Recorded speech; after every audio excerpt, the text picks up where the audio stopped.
All right. Hopefully we got the internet issues fixed now. We'll find out soon enough. You're watching the 2026 Best of the Best. Those numbers are not very stable, but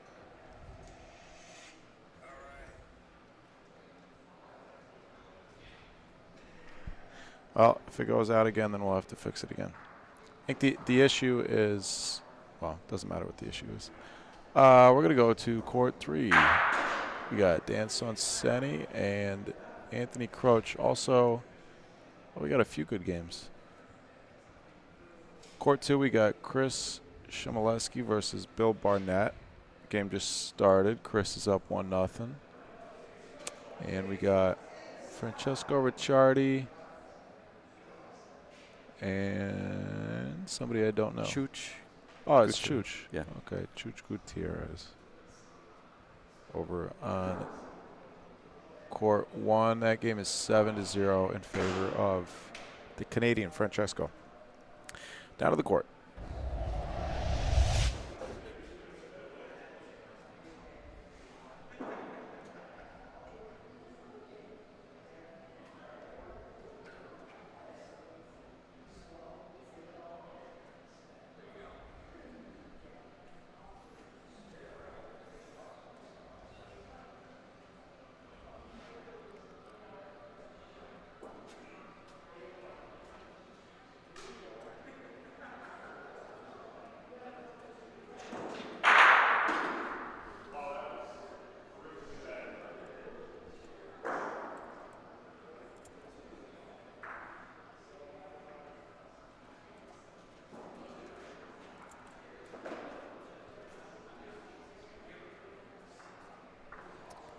We got a 3-0 game in favor of Dan.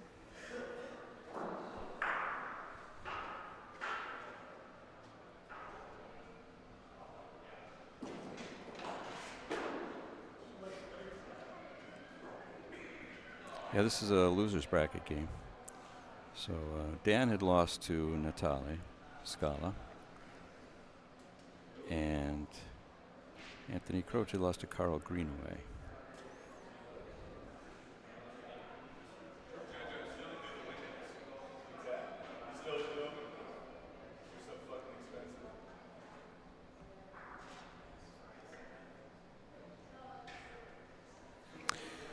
Thank you all for tuning back in. Sorry for the, excuse me.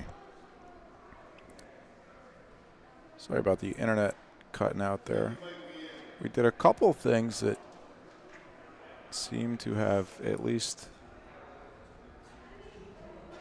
temporarily fixed it, so hopefully that holds up. 22 to the middle, 21 and 5/8. It's got to move this much. Thanks, bro. Croce's ball is about a half-inch short. He's going to shoot. And stick.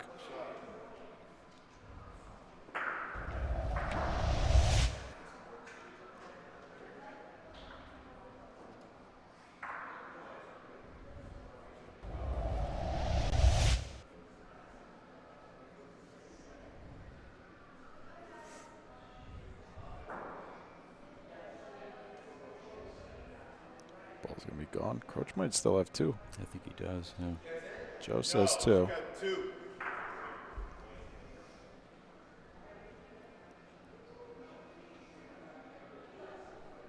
Yeah, Dan just came off of this court. He beat John Mancini. And for Anthony Croce, this is his first game in the loser's bracket. The brackets this weekend are on Scoreholio, live score updates. Court 1 is now 8-0, Francesco over Chooch Gutierrez. And Court 2 is 2-1, Bill Barnett over Chris Shimoleski. No shot clock, as per usual with the tournament.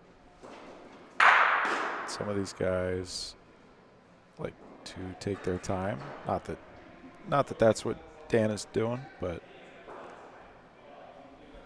Some people use it as an element of strategy. Ball might be good. I think that's it. To make sure. Joe's going to measure 2 balls back for Croach. If that ball's in, he'll shoot it. If it just beats the back one, he still might shoot it. Actually, I think the last ball, I think this ball up front beat the back one. I think either way, Croach is only potentially going to have one, so he'll just roll his last 2 balls. That's in by 1/8 of an inch, Coach. It is in, though, so he'll shoot it now.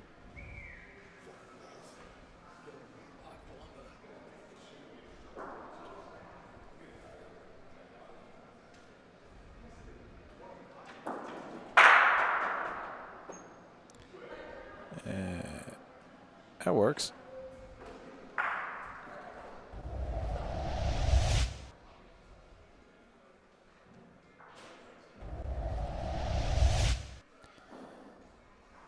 The tie of the game, this ball's going to be way short. Until he kicks it.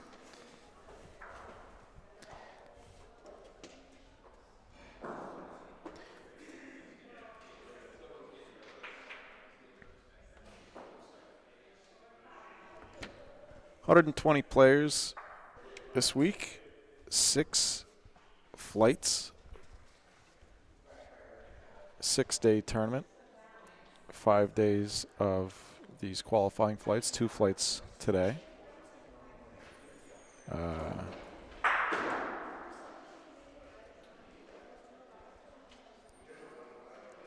36 players will make Sunday.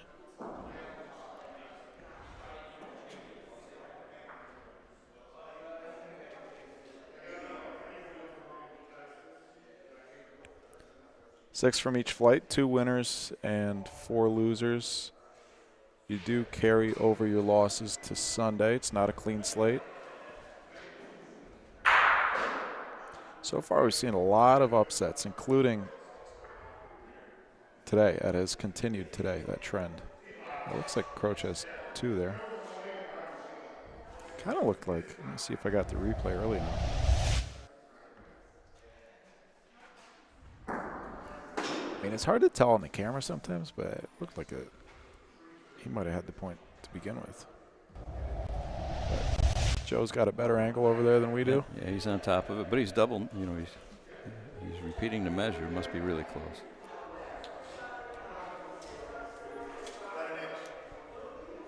And to continue with the format on Sunday, the 12 teams that went undefeated in the satellite tournaments or the flights have at least a double bye, maybe a triple bye, because all the other teams with 1 loss are going to knock each other off until they get down to, I think 8. Till they get down to 8, and then they'll be paired up against the winners. And it's all based on point differential. I probably didn't do a good job of explaining it, but that's pretty much my understanding of it.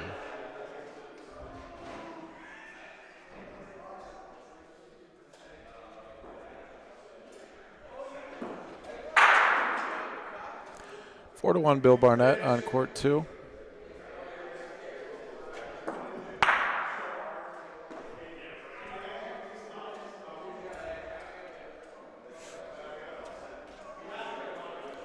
Croach is going to have the last ball of the frame.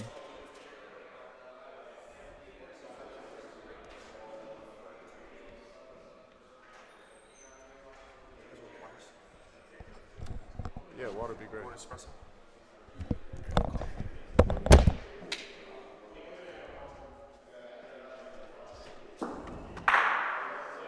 Oh, what a nice shot.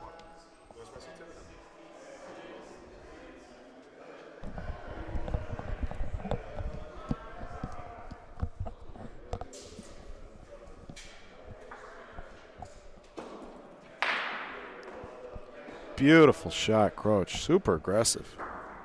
Yeah, Dan was laying 3 there after a nice stick. Wow. I mean, I don't even know.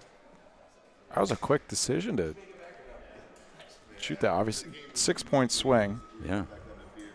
If he misses that, I would imagine that. He's just lining up only Paulino there. It looks like he's not even giving himself. Doesn't really look like he's giving himself a big target on the back ball in case he misses. Looked like he was just going straight up Paulino there. That's a great shot.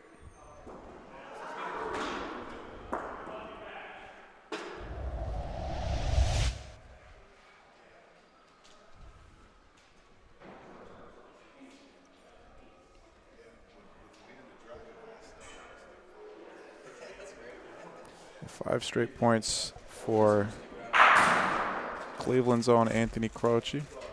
Thank you, Danny.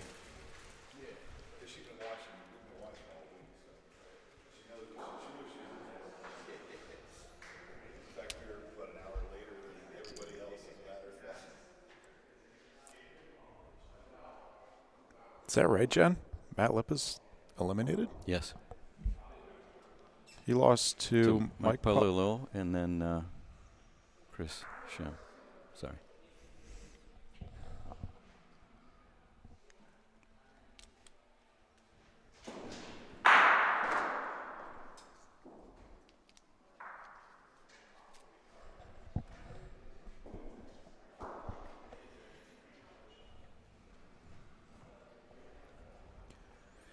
Pete Rubito. Morning, Pete. Hey, Pete.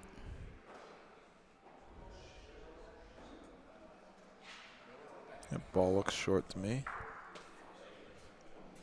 And 3 balls back for Croce. He must have a sliver. Might have a sliver, Paulino. He's shooting the front ball or Paulino. There's Paulino. 2 Paulino shots in a row. Going to be quick 7 points. 2 fantastic shots from Croce. Again, it looks like he's going all Paulino there. He hit the right side of it. Mm-hmm.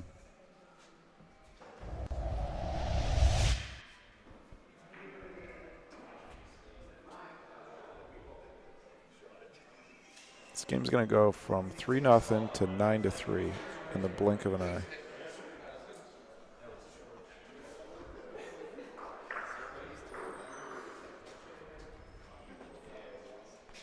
And we got a tie game now on court 2. We'll get over there as soon as this one finishes. Oh, it's only 3 points.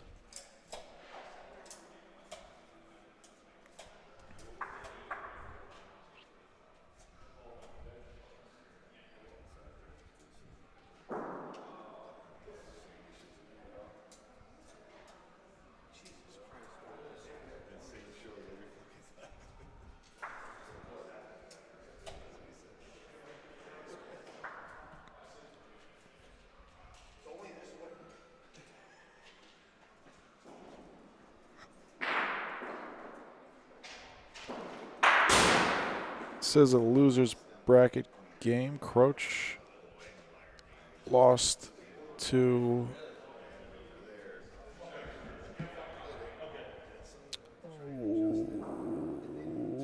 Carl. Yes. Carl Greenaway. Yep. And Dan, who did Dan lose He to? lost to Natale Scala. And then he played a game in the loser's bracket, and he beat John Mancini. Yeah, Jen. Croce is playing extremely aggressive right now. He was not happy when he lost his first game. He got some bad breaks. And, not making excuses for him. Carl played great. Well, one advantage for Croce on these courts is the speed that he shoots at. On these courts, a lot of these players that shoot hard, if you hit Paulino, it's going to hit the back and it's going to come back, depending on how you hit. If Paulino can come back 10, 15 feet off the back wall or off the plexiglass back there. But Croach shoots softly enough that he can control where the Paulino goes when he hits it.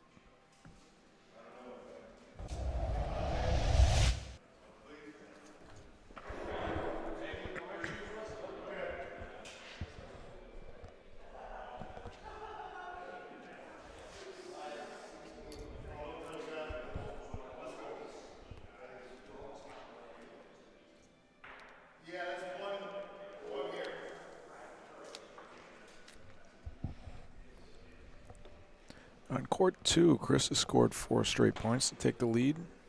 5-4 now over Bill Barnett. Here comes Croach's last ball. Gonna be a little bit long.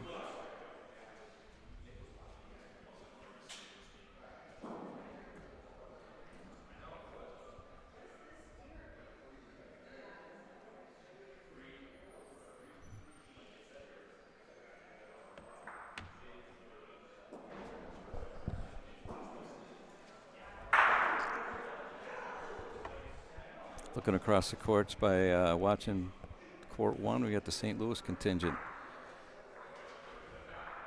Greg Delacroce, Ava is here. Nick Emo, Vince Weinbauer. I reffed Greg's game, one of his games. He rolled in several times, at least half a dozen times, points just inches from the backboard. These are going to be very short courts for those guys. Used to playing on courts that are about almost 20 feet longer. They might be a full 20 feet longer. I don't know exactly how long these courts are. I was told these are 68. I'd buy that.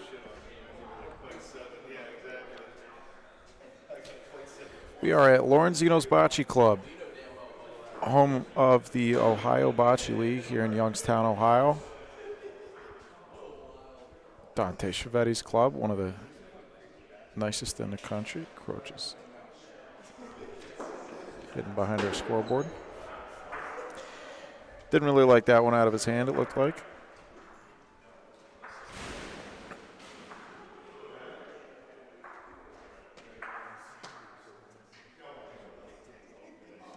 Yeah, big overcorrection. Threw the first one wrong, and then you see that happen a lot with good shooters. Yeah, I'm sure he's going for Paulino here.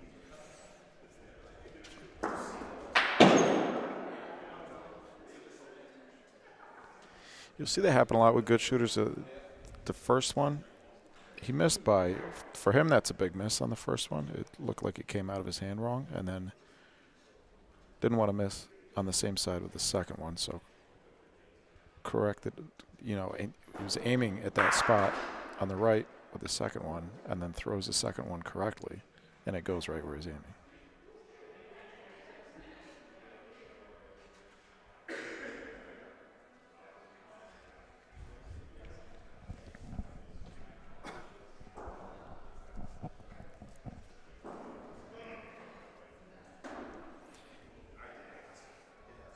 Croach originally signed up, registered for the OBL draft, but unfortunately had to back out when the season changed to Mondays instead of Tuesdays.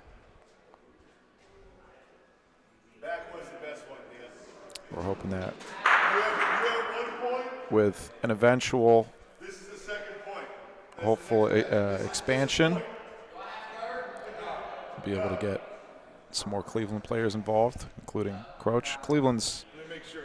about an hour and a half drive from Youngstown.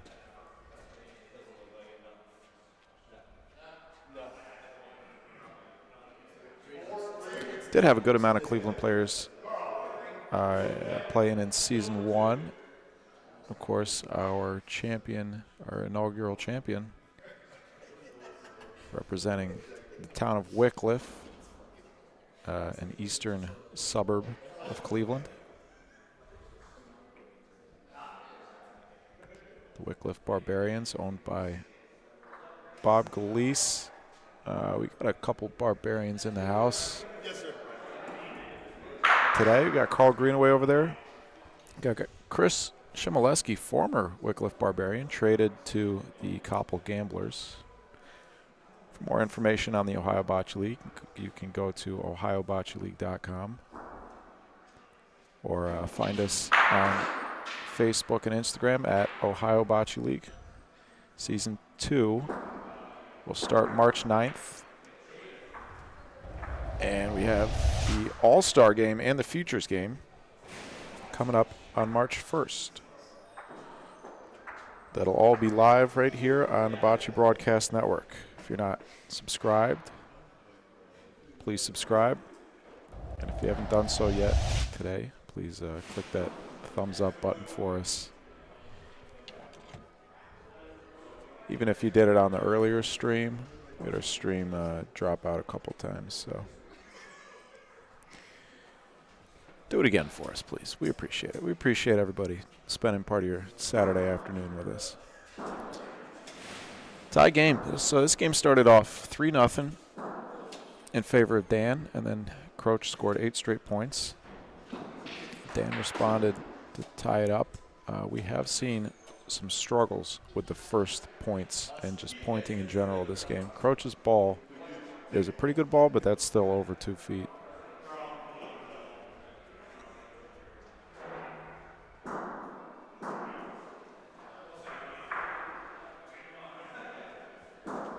Dan's got the back door. And that's a pretty good spot for that ball. Croach has just about a full ball. I wouldn't be surprised if he rolled, but yeah,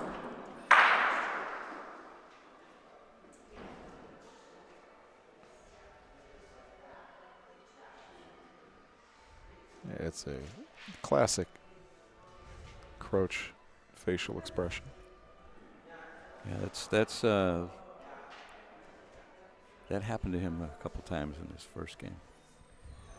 He was very frustrated.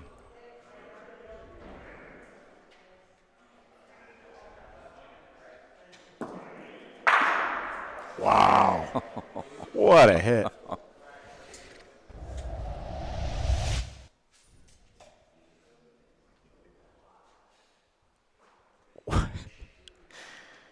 I don't know what the plan was with this shot.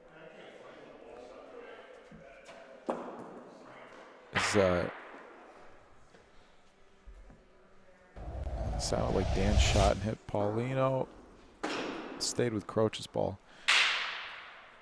I don't know. I mean, maybe he's hoping for a stick. There's a good chance of sticking around there with 2 balls.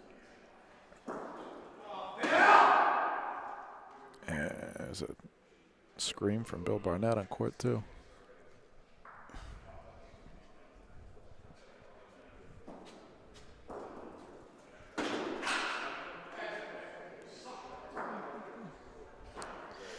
Two misses in a row from Bill on court 2, and he's not happy.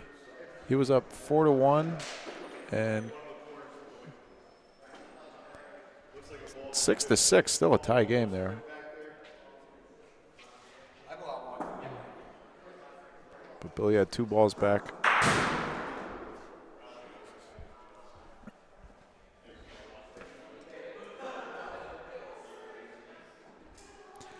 Well, the game calling here on court 3 has been very interesting, especially from Croach.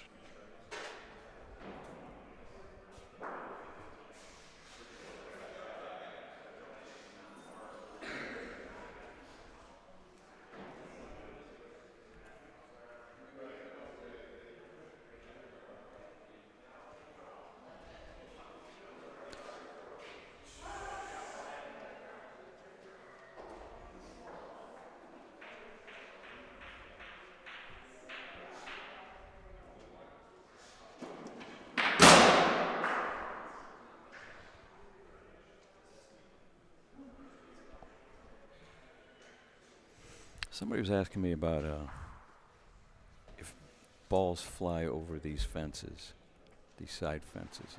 I've seen one today. But other than that, I haven't seen, for as hard as some of these guys shoot, I'm surprised you don't see it more often. Saw a player throw a ball over one of the fences yesterday. I'd say about 22.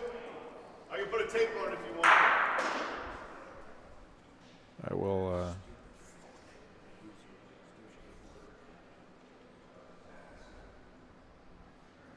spare that player the embarrassment of naming them.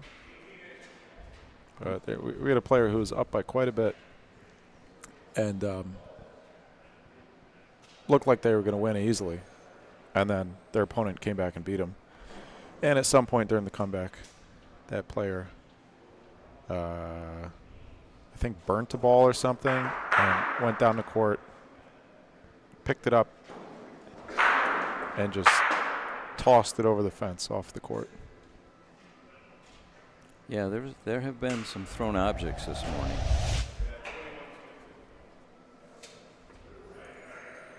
Hats, balls smashed into the ground.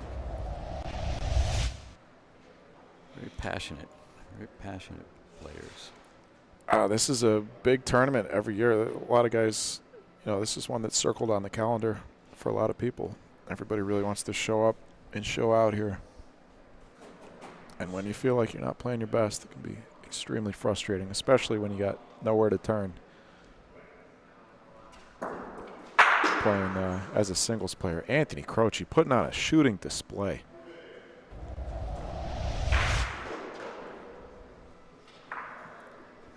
And Dan turning up the pointing. He beat that. It's probably 18-inch point maybe in front. He's beaten it twice so far. See if he can do it again. This ball is not short. No, it looks like it's going to. Got to touch something. Yeah.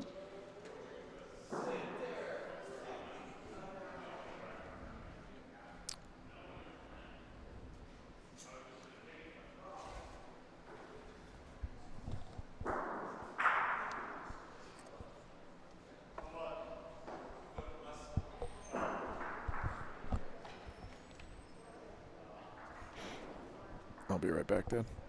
Okay.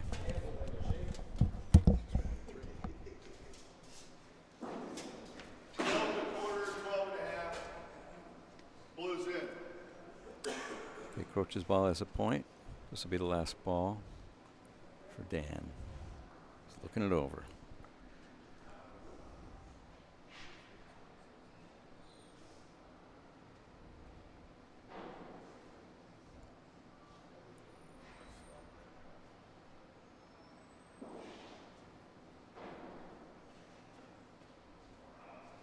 Does he like it? That's going to go on the outside of Croce's ball.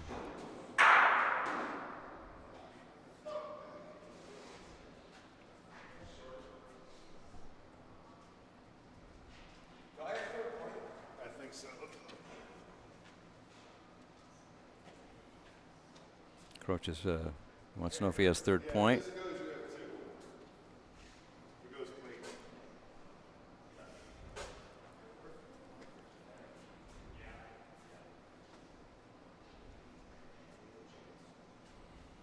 Sneaking up on it.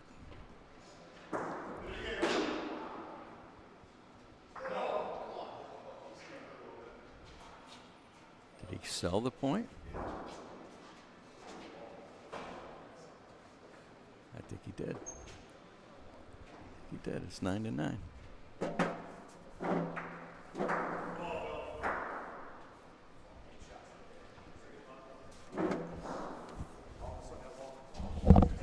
It's 9-9.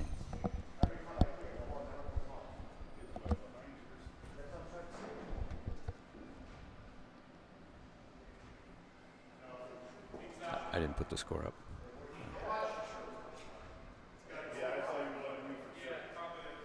Coach is trying to come in for two, and he sold it. Yeah. Oh, you saw it? Yeah. Oh, no, it's just.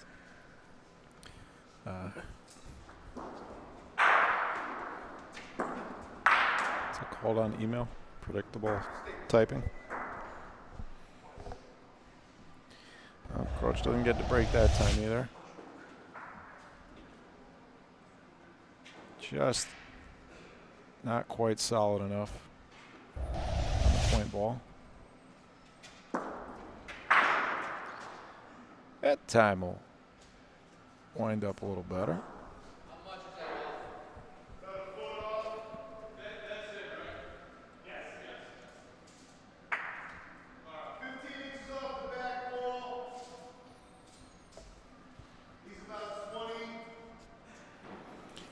I'll get down to the important part of the game, last 3 points. Dan's got a decision to make. Whether or not he wants to make sure this ball stays in play, so he might have something to work on, or if he wants to be real aggressive here and go for the point. Looks like he's choosing the latter option. He's going to stay in the court. He beat the second one. Not in a very useful position. I would imagine he tries a similar role with his third ball here. Got to be a little bit later on the board.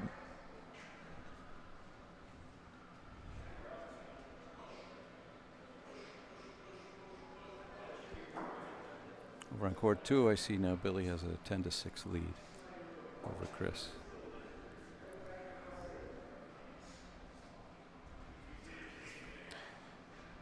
This is short.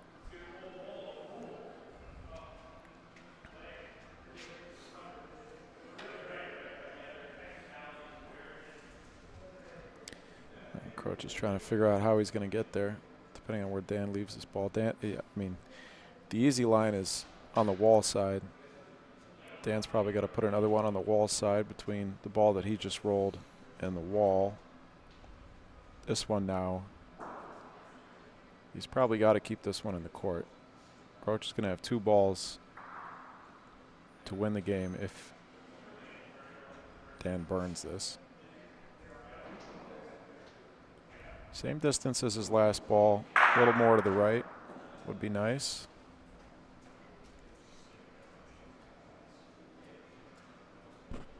Ball's going to burn.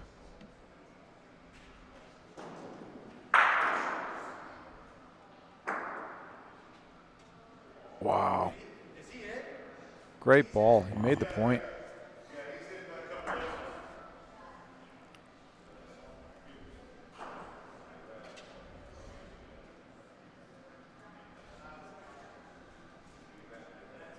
Well, Croach is going to shoot.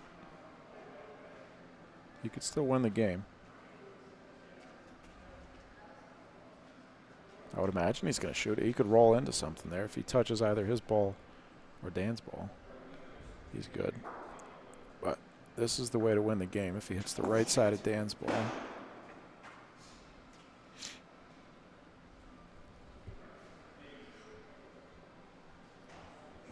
Now he could lose the game if he shoots.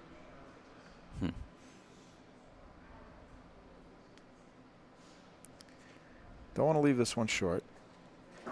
Any contact down there should work out well for Croach, unless he bumps that one in, but I don't think he did.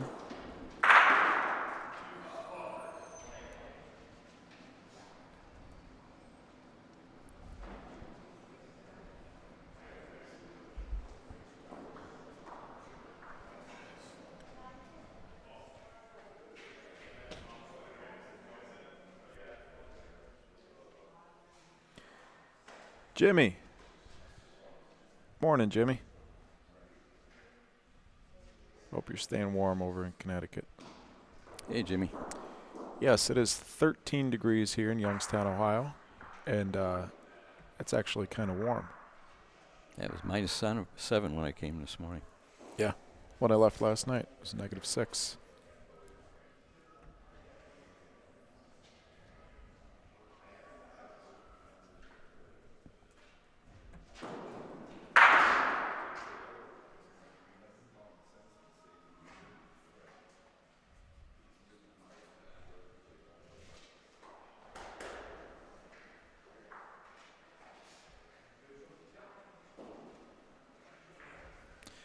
What about a tournament where you play to however many degrees it is outside? I think it works better in Celsius. I would imagine. Yeah. How do you play to a negative? Oh, you have me on the team. Solid hit, Anthony Croce. That was 2 hops. He got that one way out there. Yeah.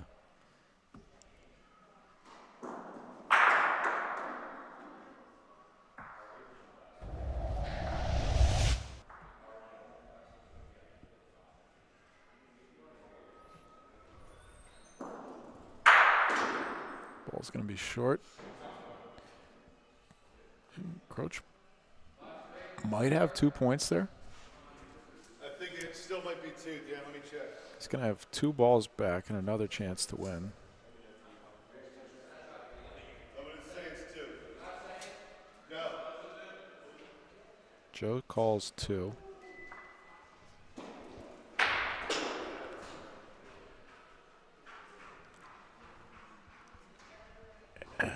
Dan, I mean, this is a tough spot to be in. He's got to put Paulino in play or something. This ball's got to stay in front of Paulino, and it's close enough. There's a chance for a ricochet. Croce wants the left side of this ball. There it is. Yeah, that should do it. Oh, he needs 3 to win. He's sitting 2. He's got 1 ball left.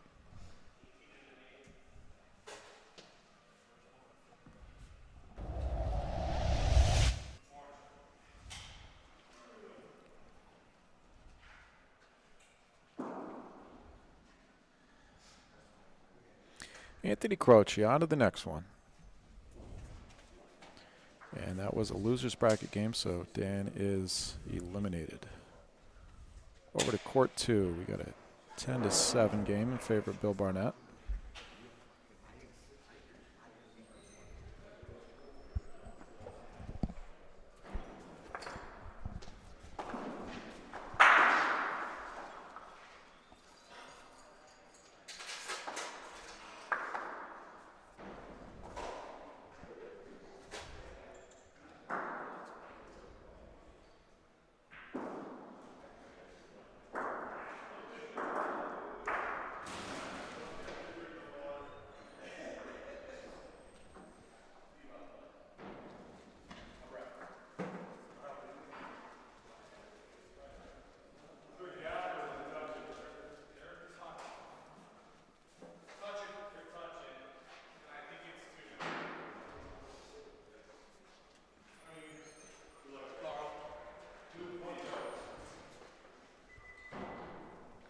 Mario.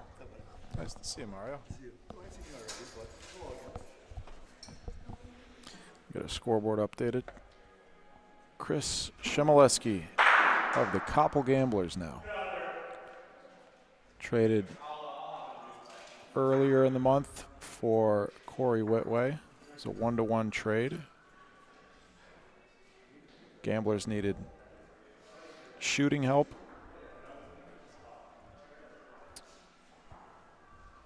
Wycliffe Barbarians needed another pointer. All right, this is our feature court. Let me get all of our cameras set up here.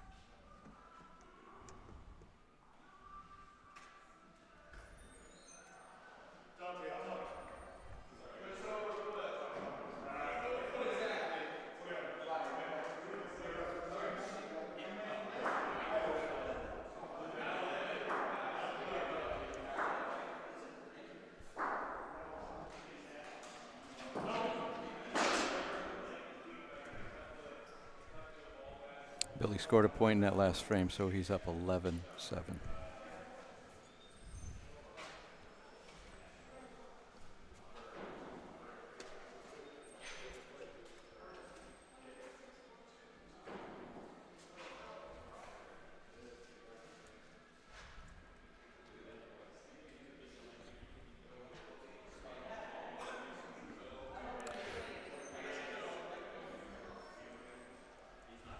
Just a little long, that one. I bet, excuse me, I bet there are fewer than 5 people in this room who could spell Chris's name correctly without looking at it written somewhere.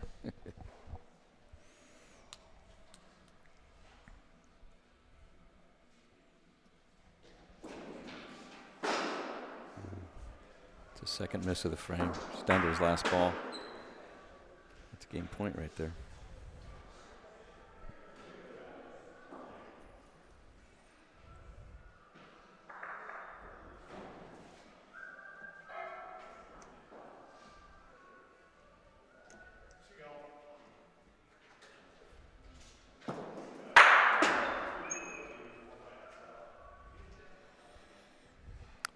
Oh, we got a good one on court 3 coming up next. Natalie Scala versus Carl Greenaway. In the meantime, we got a lot of good games going on right now. There's a winner's bracket over on court 1.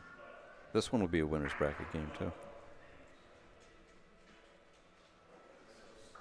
Court 1, Mike Paolillo versus Greg Della Croce. Rome, New York versus St. Louis, Missouri. You're not going to see that matchup very often. 6-1, Mike Paolillo, who already took down one of the Canadian favorites, Matt Lippa. 2 of the Canadians. He took down Francisco. Did he? Yep. This is his first game against an American today.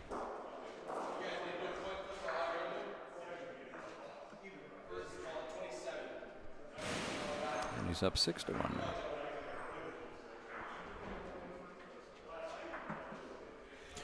All that work typing out Chris's name just for one frame. Your fingers tired? Not yet.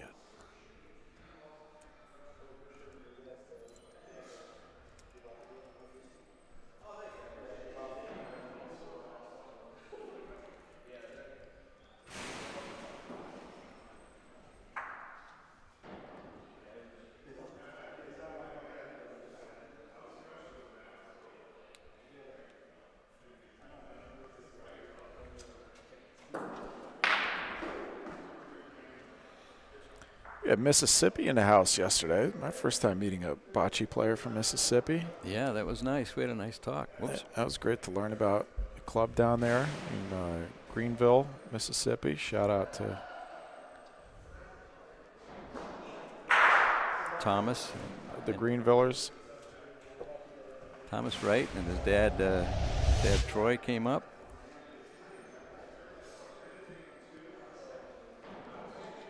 Mikey P with a big miss. Sunglasses on the head. It's a standard uniform for the young fella from Central New York.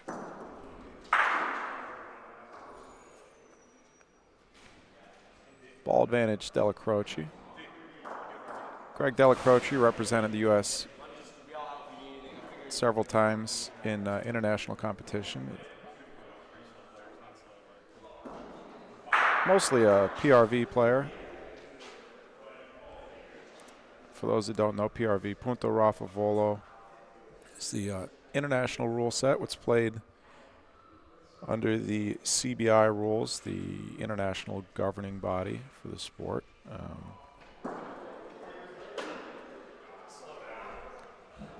They mark the balls, they call the shots. Some people like it, a lot more people don't. But that's okay.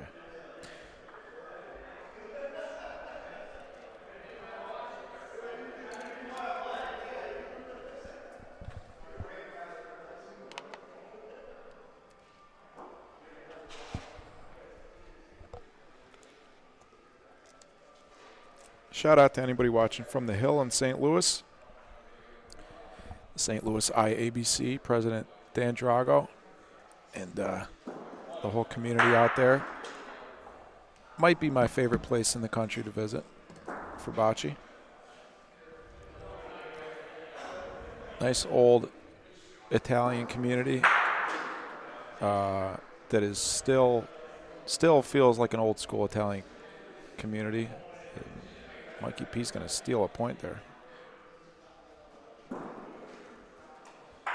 And they've got quite the historian there also in St. Louis. Your buddy Gus. Gus Torgrosa, most interesting man in St. Louis.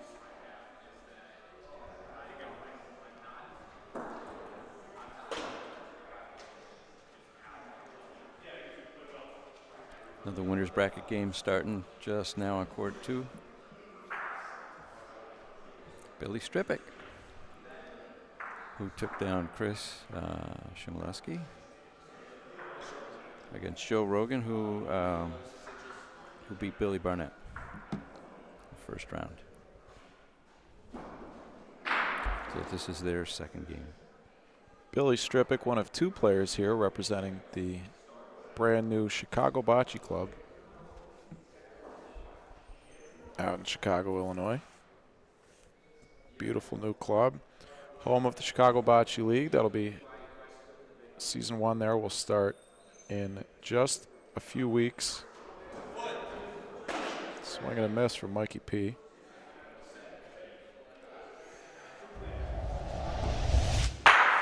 February 19th, we will be live starting at 6:30 Central for opening day of the first season of the first semi-pro bocce league in Chicago, Illinois, at the aforementioned Chicago Bocce Club. For more information, you can go to chicagoboccereleague.com or find us on Facebook and Instagram. I got to update a couple of those team logos on our graphic here, but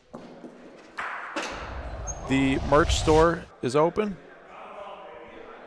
Scrimmages are actually underway right now. They're scrimmaging currently at the Chicago Bocce Club. Shout out to anybody who's watching from there.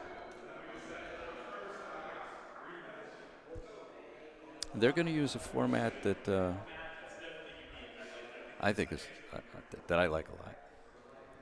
I'm sure you've explained that before, but the 3-person no walk. Big miss from Greg. Yeah, the Chicago Bocce League format will be triples, no walk. So 2v2 on one side, doubles on one side, singles on the other. Very interesting team dynamic. And we'll see how it's received for season 1. Well, when we ran that format at our tournament in Troy, New York, the Troy Italian Community Center, the overwhelmingly, it was very well received. People loved it.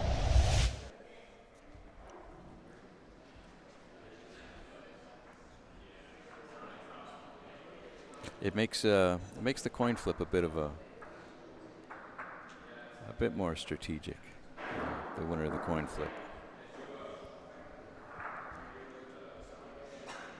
Well, last frame, Mike shoots, misses, hits his own ball, and gets a point. And this frame, Greg shoots, misses, hits his own ball, and gets a point.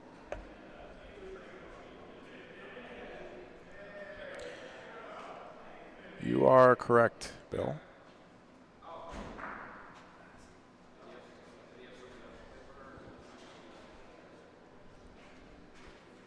That would be a reason why some people don't like PRV and a reason why some people do like PRV. And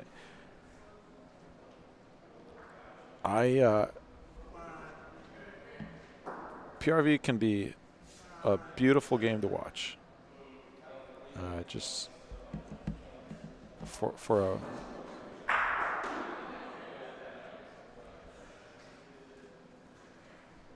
a bocce fanatic, PRV is a beautiful game. And it's great. For the average person, PRV is difficult to understand and slow.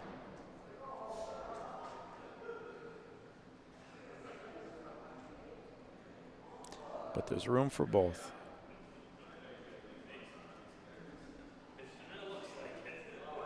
Another good ball from Greg. Playing Mike straight down the center of the court. Not surprised by this move. Greg plays on very similar courts in St. Louis. They're just about 20 feet longer. But they are the synthetic Coleone courts out at the IABC. Mike, on the other hand, plays on 60-foot stone dust courts at the Tocolana Club and the Galliano Club in Rome, New York.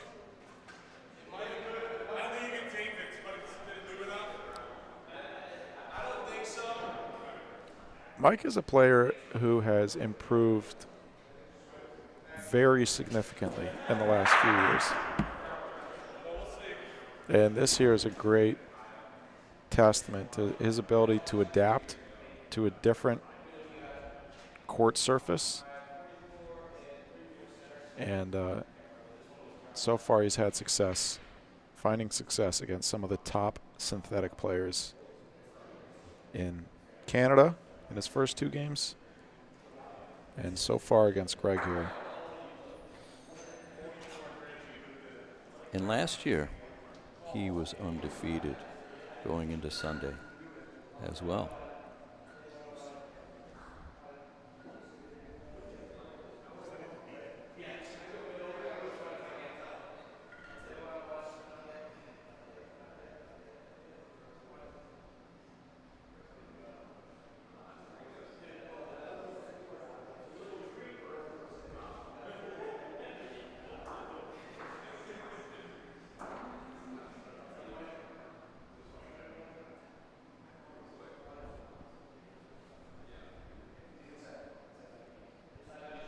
This is a winner's bracket game,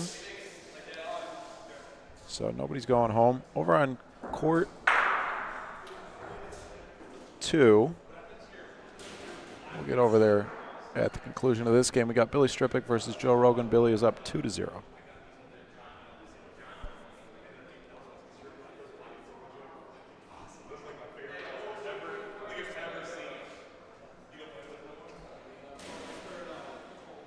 Yeah, Bill, the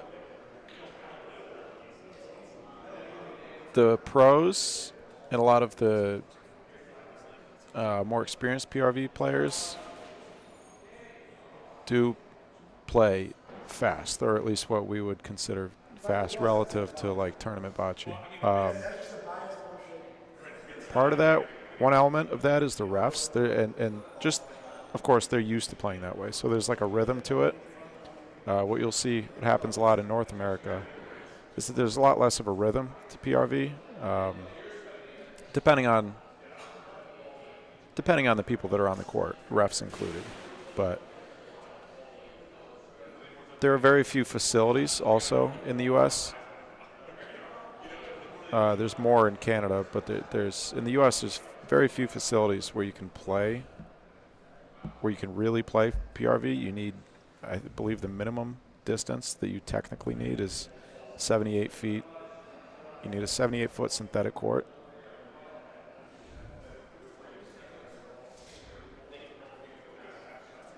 So just in general, our player base is a lot less experienced with it, and the players, of course, are the ones who end up reffing, and the refs have less experience, so there's often a little confusion with the rules. And the game can go slower just because nice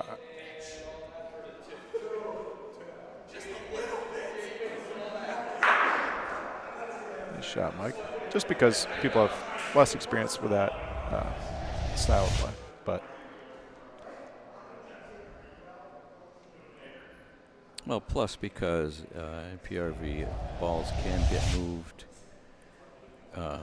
illegally and need to be put back, and that's a little time consuming too. It can be, which is another element of the better players. They foul a lot less, so there's a lot less moving balls and replacing balls. So that's another reason why the game goes quicker for for example, if you were to watch the pros in Italy.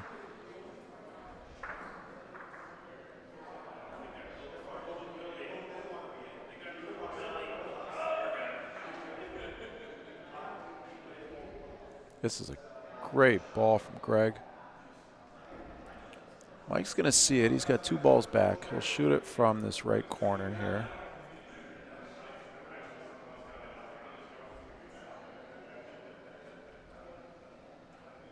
a bit of a dangerous shot.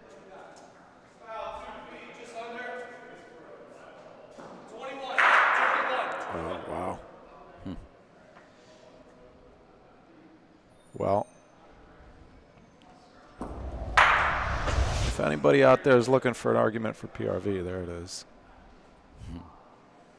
Yeah, you hit the wrong ball, and it worked out.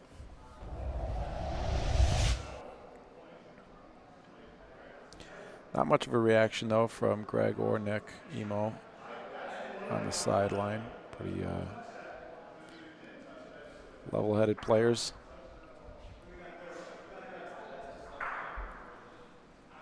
But Mike has gotten a couple of fortunate breaks. Greg did get one, too.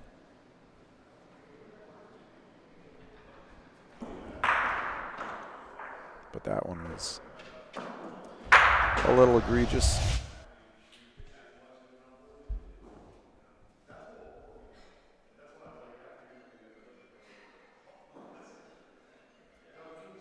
So, for example, if this were PRV,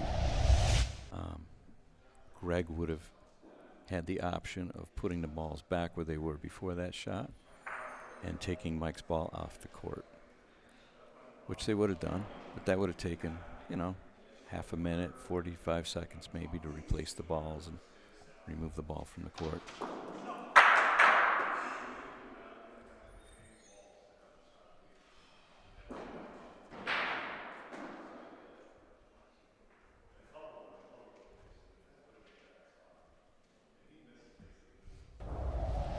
I'd be surprised to see Mike shoot this off the wall now. Concrete walls here at Lorenzino's are pretty reliable. Mike's going to point. I'm sure he's going to give it some speed. 11-2 lead. Wow. He's got Greg's got ball advantage. That was a heck of a roll. I think that was a heck of a decision, too.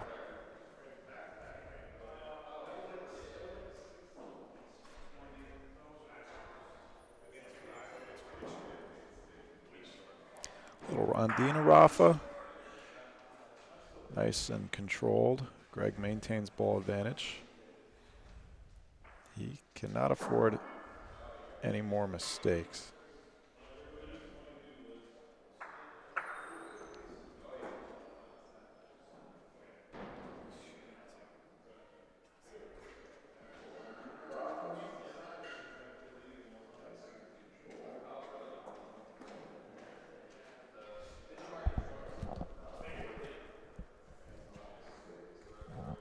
Levi.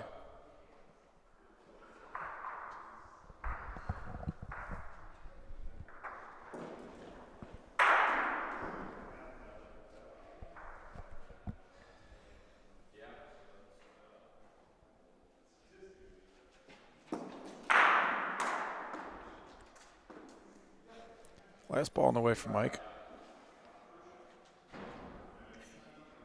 Greg's probably going to have an opportunity to shoot for one or two. You are going to see quite a bit of action off these backboards, especially where Paulino is on the court. And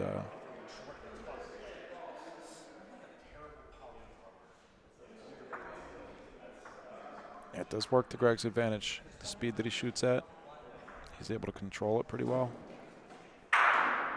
But, yeah, there you go. Right back in for the point. 12-2, Mike Paulillo.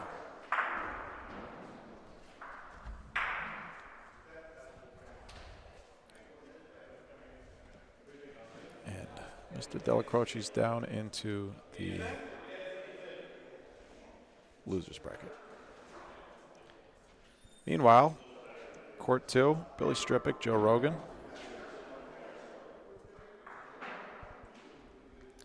Set my Mike's the first qualifier for Sunday. That's it? He's through already? Undefeated? No, he's got another game, but he's made the semifinals Okay, so of the winner's bracket. he's either through undefeated or through with one loss. Right. So he's waiting for the winner of Carl Greenaway and Natalie Scala. The winner of that game will play against Mike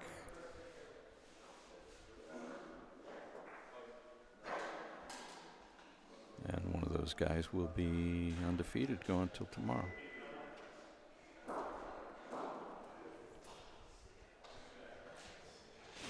Oops.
Three balls back in a decision here for Joe. Billy's in.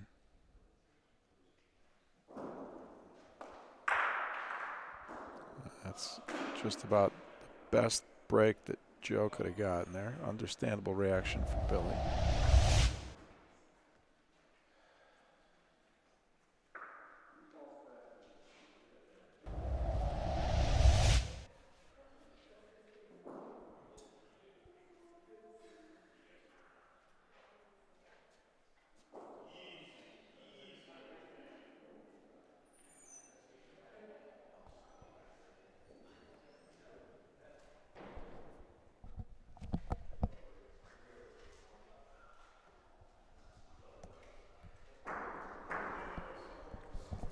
Vince, can you mute that, please?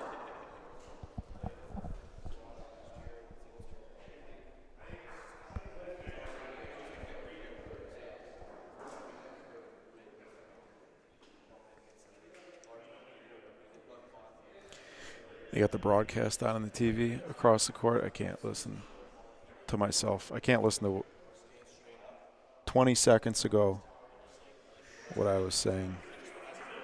Very distracting. Oh, Billy's in a hole.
I refed Billy's first game against Chris. He played a solid game. Excellent rolling, excellent shooting.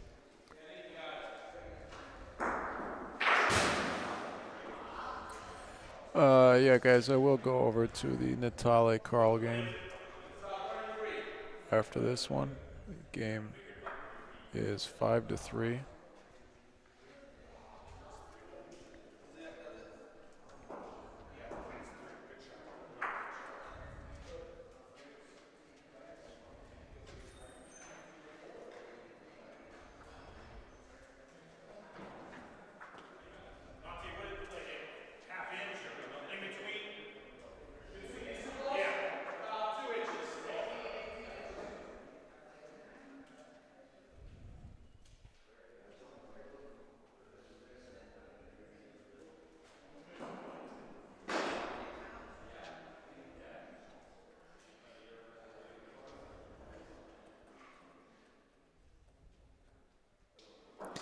This is interesting. Now that Levi's put the games on the TV, now the players know when they're on TV.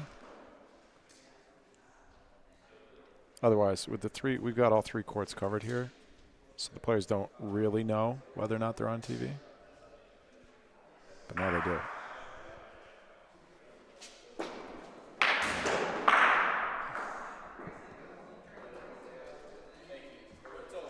Extreme Bocce. Hey, Frankie. I'm guessing it's Frank. Hi, Jimmy, too.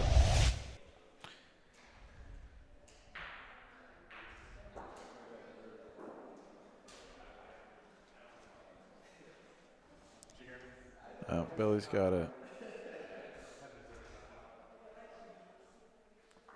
Oh, wow. He cannot believe that went through.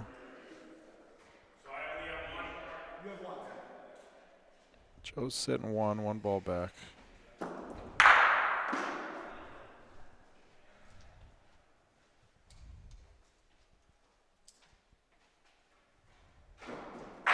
Is he shooting? What is he? Is he going to get another break? Maybe 3, 2 or 3.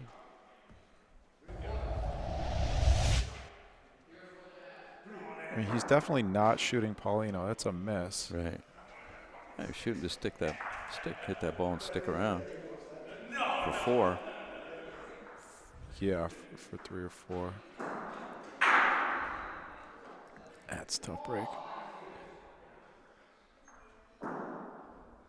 Paulino could have been disastrous there.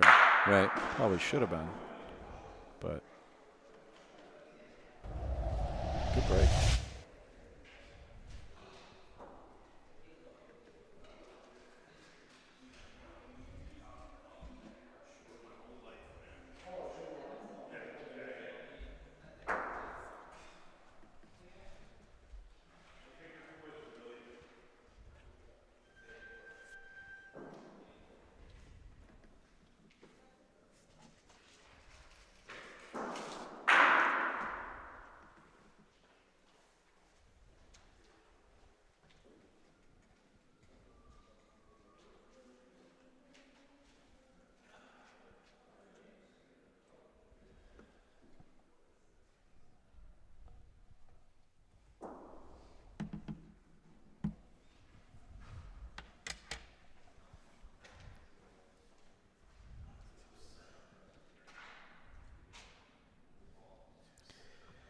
It has gotten very quiet in here. Yeah, I was going to say there's very few people in here, very few spectators. I think they're all in the other room. Yeah, this is. You see this pretty often in the Ohio Bocce League too. A lot more people watching from the bar than from in here. Nice, comfortable bar. Big one too. Here at Lorenzino's. Shout out to our bartenders. Tiffany, Danny, Dante, Regina, Levi.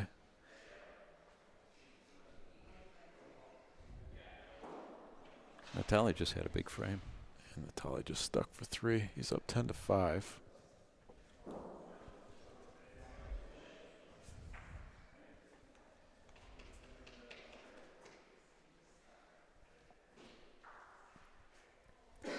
Two balls back for Billy. Those two, I would imagine. Oh, we'll see where this one ends up.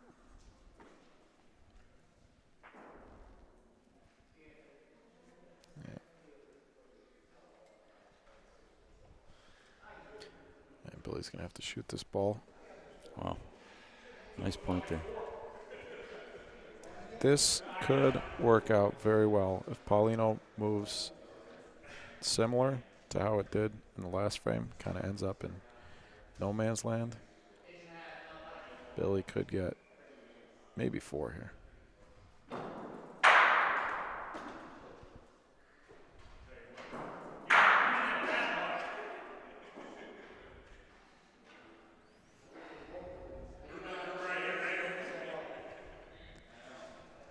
Well, game point.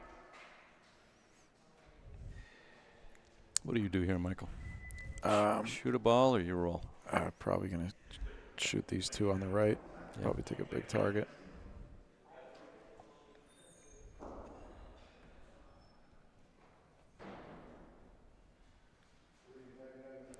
Morris Tuttle enjoying a Caesar salad.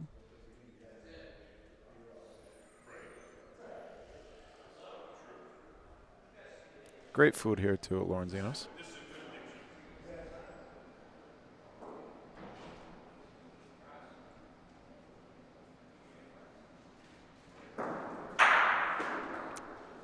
I don't know why. It's a good try. Maybe he had his ball and the back ball lined up. So Joe Rogan's the second player to advance to Sunday.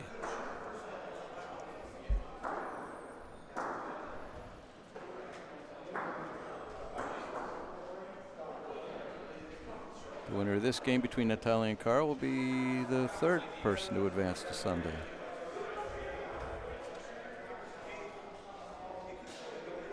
From this flight.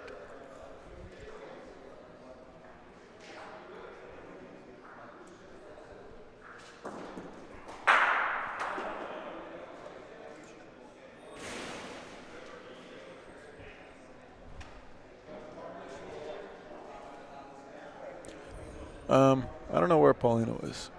That's So- it's next to the green ball. Between the green ball and the sideboard. Jorge Moreno. Hi, Jorge. Thanks for tuning in. Are you in Uruguay? Carl's going to take one. We're going to go 10-6. Carl Greenaway, champion of the Ohio Bocce League, representing the Wycliffe Barbarians. His trophy is sitting right over here, right next to us. Dante's really gone all out with the trophy display here. So Picked one of his best stools.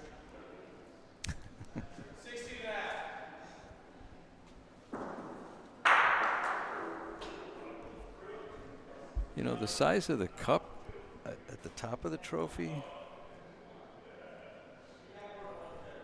I don't know what trophy parts are called. It's called a cup. No, the cup, I know. But what's underneath the cup? What's it sitting on? What's that called? The base. No, the base is the bottom part, but the thing that goes up, I think that would have a different name. It's like a column, sitting on a column.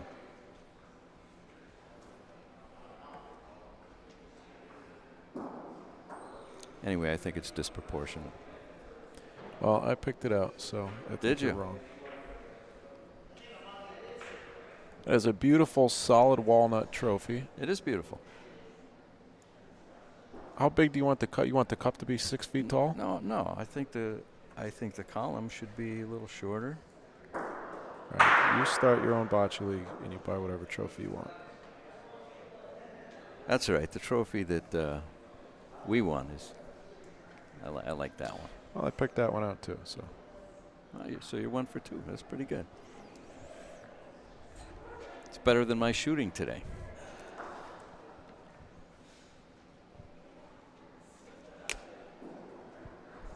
pedestal. Good word, Pete. Oh, yeah. Very good. Thank you. Oh, double hit. Twice as nice from Carl Greenaway. Would have preferred to not hit it the second time. Would have ended up with probably a much better point. But Natalia's got to use his last ball. So a few minutes ago, you mentioned the guys from Mississippi. It was really nice talking to those guys. And they were telling me that the way they play, you either score 1 point, 2 points, 6, or 8.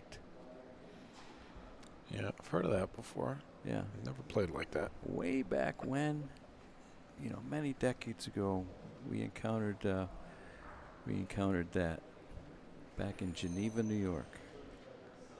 That's how those guys used to play many years ago.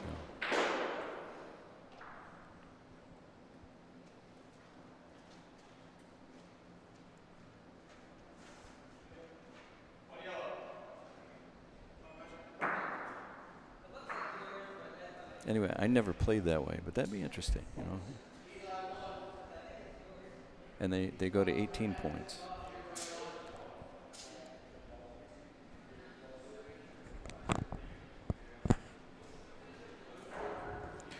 Ten to 8.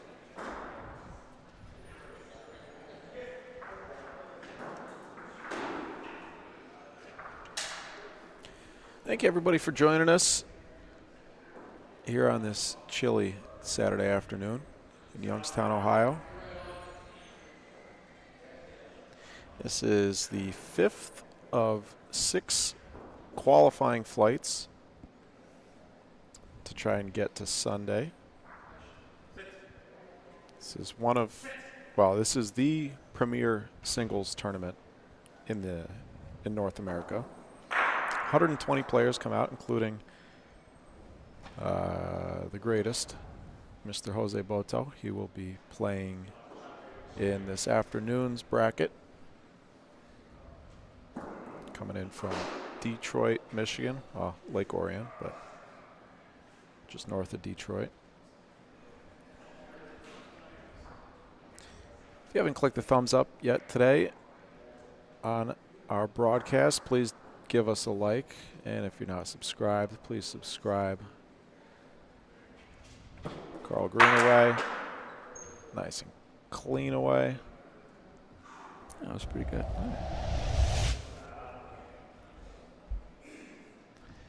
His first ball was a stinker, though. He's going to have a hard time scoring this frame.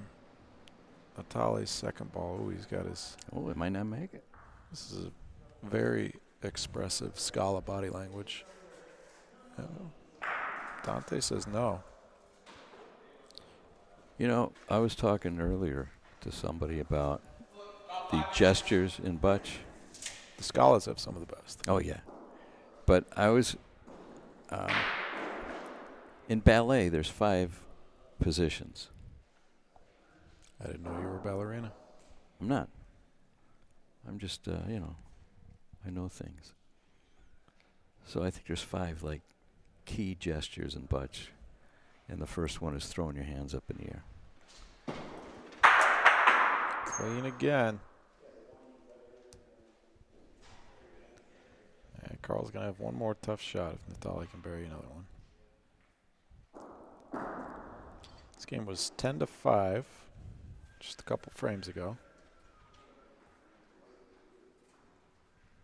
Natale's got a bump.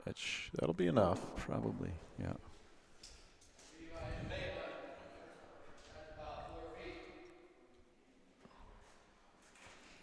Tell you what, Carl's got a shot for the game here, maybe. If Paulino goes into that right corner, Carl might have... It's hard to tell, but he's got left side of the point ball. He's got Paulino. Paulino could be 3, at least. Oh. Right between.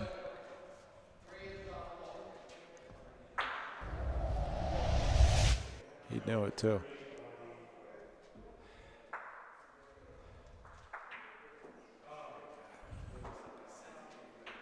Hmm.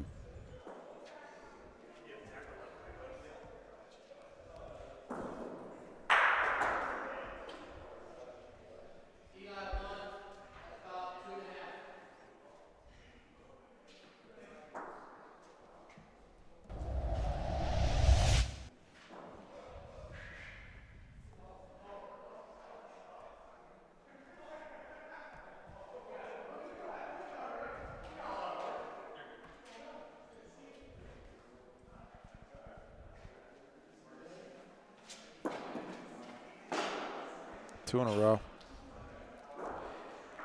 The other one you could say he lined it up wrong. This one he definitely lined it up wrong if he's got space to go in between.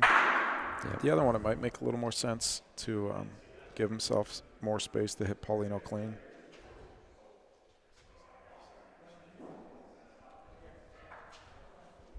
But that, I mean, that's got to be Yeah, now he's moving over. an instance, and he's got to be favoring Paulino now. Or do that. It does something, but Natali's got ball advantage, and he's sitting on game point.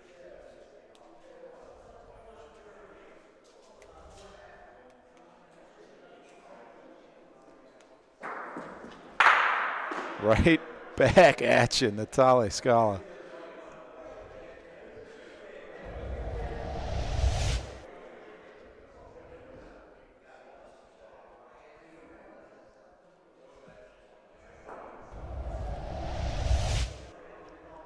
That's almost the perfect ball from Carl. Almost left it right on Paulino.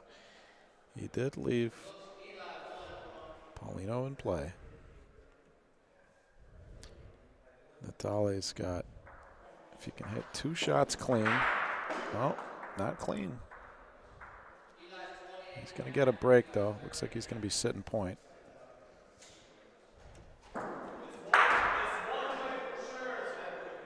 Dante says it's at least 1 white, could be 2. It's going to be a much longer shot now.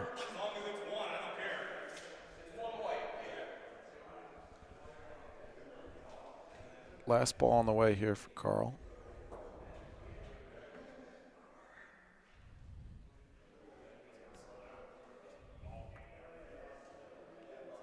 Might not even beat the point.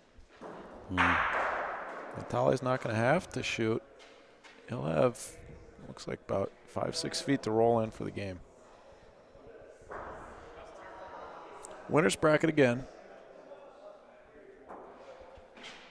Nobody's going home here, but Carl will suffer his first loss of the tournament. Wow, we got another great game. This is what it's going to be like all day, folks. Bill Barnett versus Greg Delacroce. Another Central New York versus St. Louis. Where's the Paulino?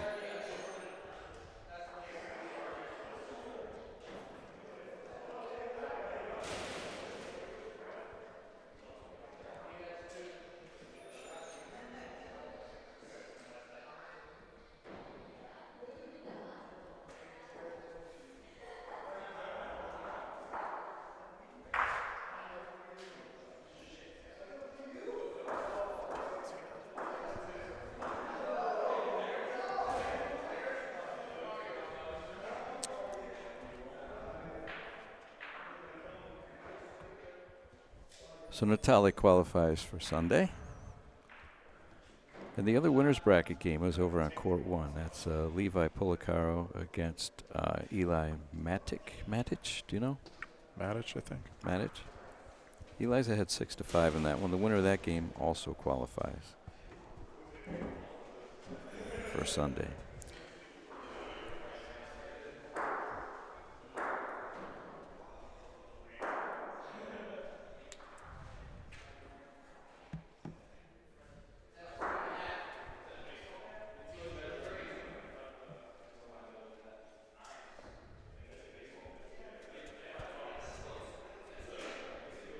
This is the first frame of this game.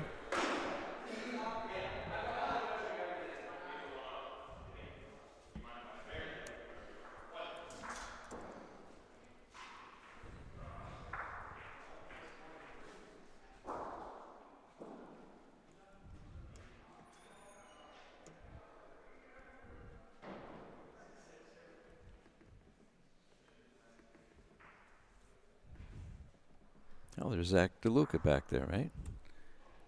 Oh, yeah. Must be playing in the afternoon. The afternoon session. From Holly, New York.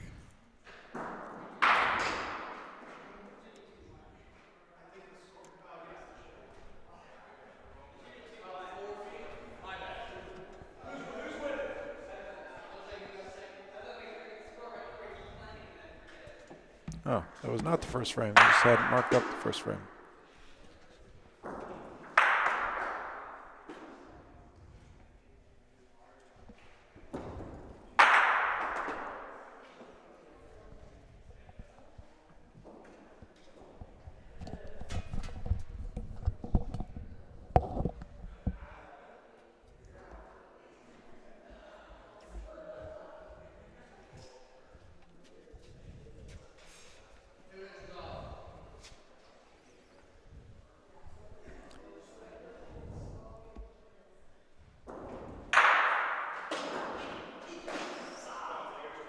Nice shot by Billy.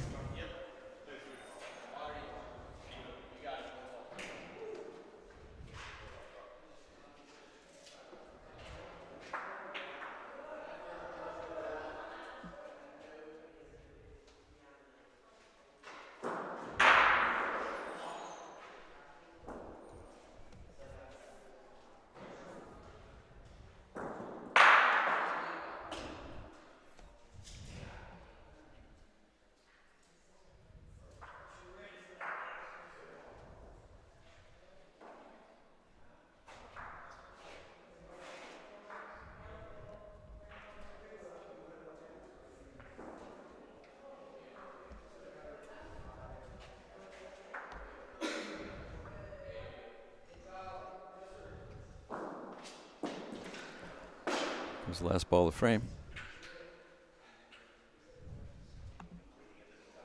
And it's coming in nicely. Billy gets a point.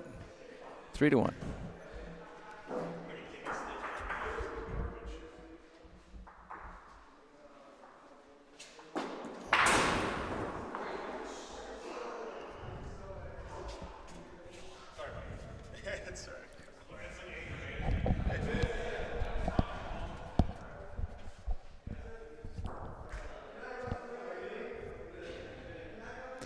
Everybody wants to see Levi's game, huh?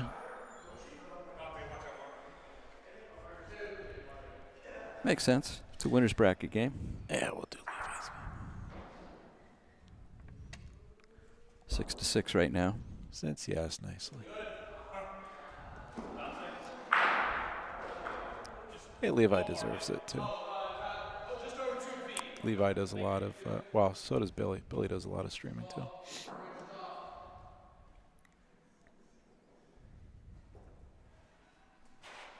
But if this is what everyone wants to watch, then we can watch this.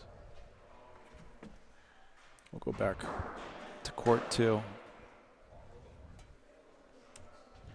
when this one finishes.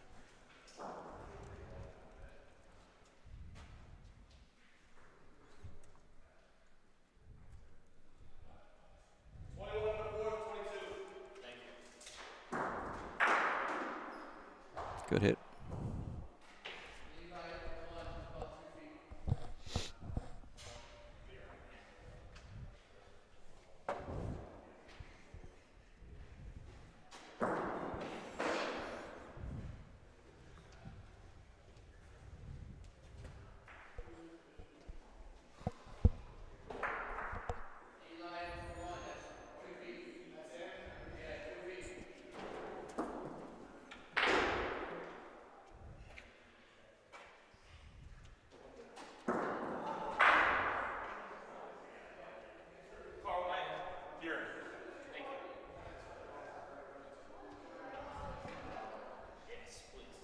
Court 3 now. We got Vince Weinbauer and Carl Greenaway.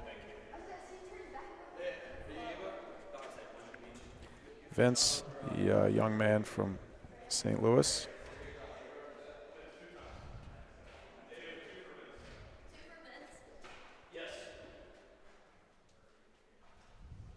He's going to start off with a 2-point lead, 2-0 Vince.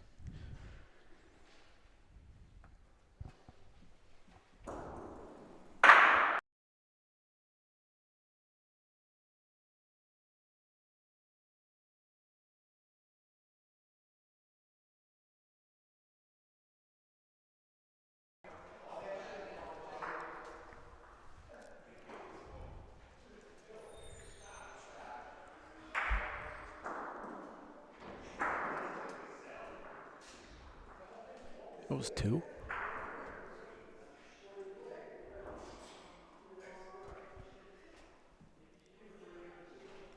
Oh, oops. I didn't hit the button here. There we go.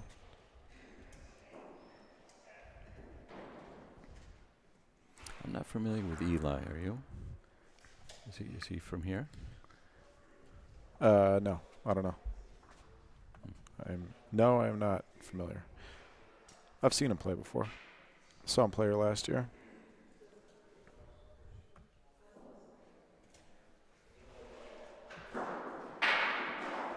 Matt, what do you mean, what's the score? It's on your screen.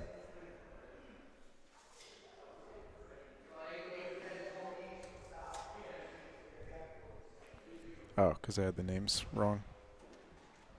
Oh, I forgot to hit the button. Aliquippa. There you go.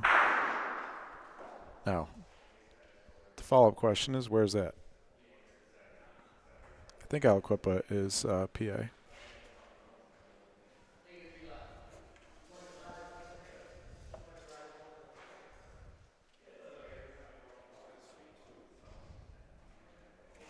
Oh, he plays at the IMBS? Thanks, Matt. IMBS out in Coppell, Pennsylvania. Still haven't gotten out there, but I will. One of my top priorities. So many tournaments. Matt, we got to set up a Ranger broadcast at the IMBS. That everybody wants to watch that tournament. They got one court in the middle of this, from what I understand. Coppell's a very, very, very small town.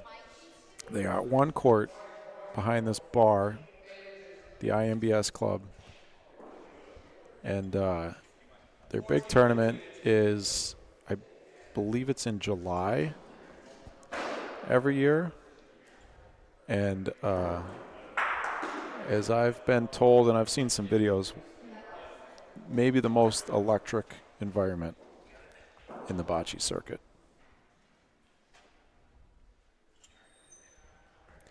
I think one of our main challenges there is I don't think there's Wi-Fi, from what I've been told.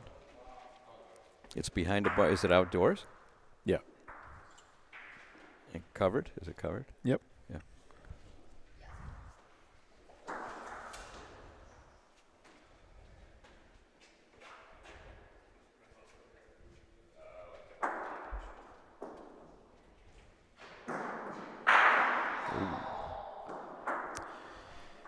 Sorry, Kelly, we had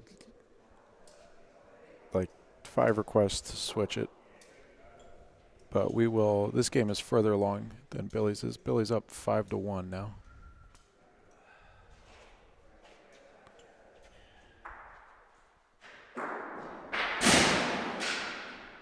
No. So unless Billy closes that one out quickly, we'll get back over there. As soon as this one finishes, we're going to have an 8-7 game, I believe. Looked like just one there. I think so.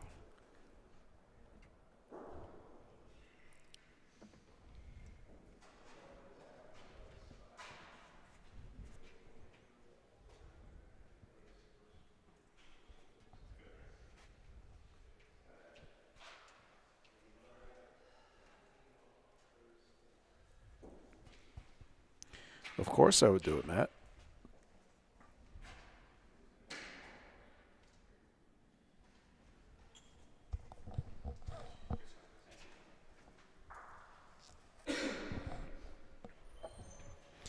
I don't know if they got hotels in Coppell, but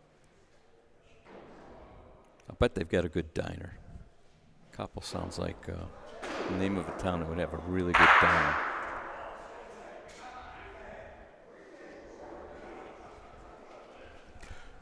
I've got a diner near the airport here that I like to go to. Oh, yeah? Airport here? Well, Pittsburgh Airport. Pittsburgh Airport, one of the nicest airports. Hey, Zach, good to see you. At some point during the OBL season, so I flew in and out of Pittsburgh every week for, sorry, I'm slacking on the cameras a little bit here, September through December for OBL. And one week I flew in on Sunday, and I flew out. When I flew out on Tuesday, it was a completely different airport. Oh. They had just finished the $2 billion update to the Pittsburgh airport, and they switched buildings. And it is beautiful. It's a beautiful airport now. So maybe more airlines will fly there now. Maybe.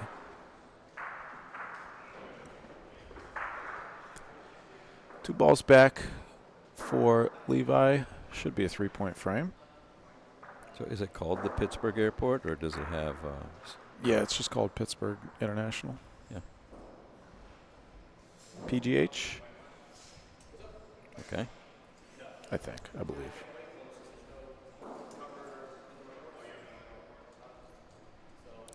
Tony Porcello. Hey, Tony. Hey, Tony. 2-time defending Empire Cup champion. How's her shoulder? 8-1 now, Billy on court 2. Court 3 is 3-1 Vince Weinbauer over Carl Greenaway.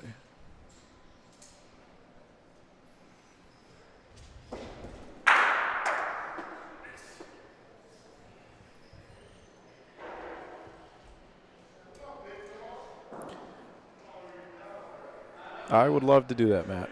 We'll talk. 2 points, 9-8.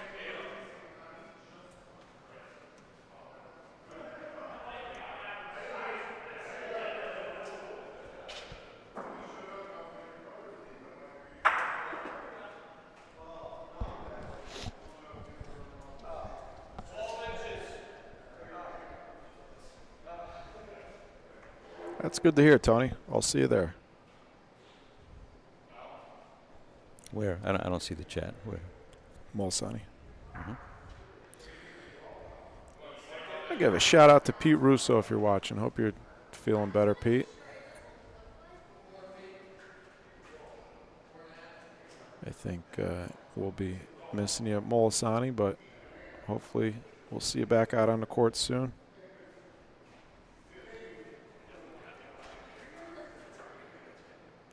The bocce world is a better place with Pete Russo in attendance.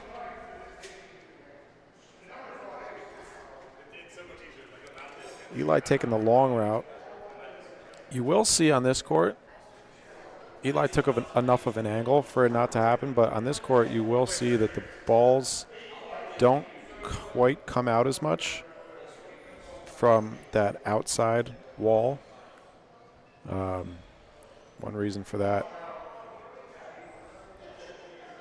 is, well, probably the reason for it is that that's just where people walk the most, is along that outside wall in the outside court.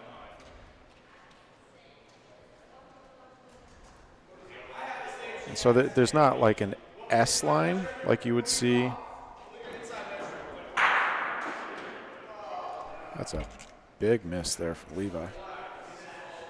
Like you would see on stone dust courts where it'll like snake back and forth. It's not quite like that. But you will see some rolls on court 1 pull back towards the board.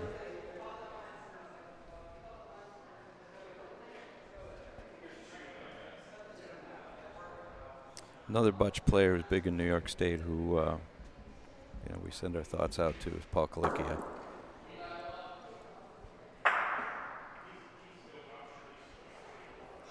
Paul's strong, and he's got a challenge ahead of him. So thoughts go out to Paul.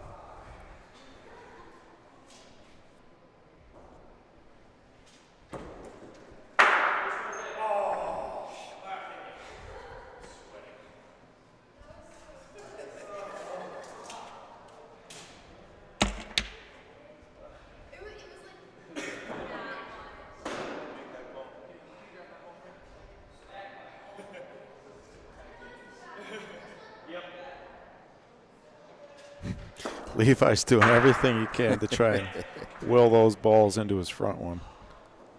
Even took his hat off. This might be game. I'm not sure if Eli's sitting 3 here. Yeah, Levi's going to shake hands. Wow. 4-bagger to Just a terrible frame from Levi to finish it. That's tough. Well, that was winner's bracket though, right? Yeah, yep. So Eli's into Sunday. The four players who are already into Sunday undefeated, they're going to play again today. So there will be 2 players that'll be undefeated. But the two losers still qualify. Okay, you said that as confusingly as possible. You misspoke. I spoke English. You misspoke, but what you meant was there's 2 players will go undefeated into Sunday, not 4. The 4-player, we have 4 players already that are into Sunday. 2 of them will go in with 1 loss. 2 of them will go in undefeated.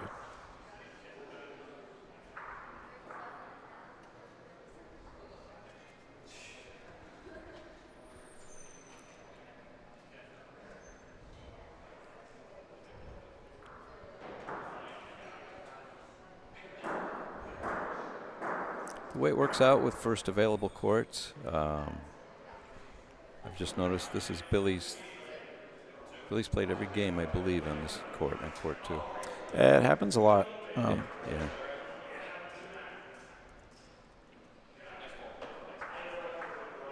It's like Vince is on court 3. This is at least his 3rd game on court 3. But, you know.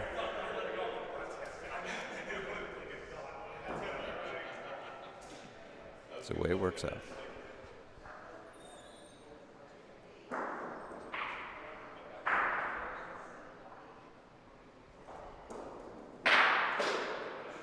It's going to be a dead frame.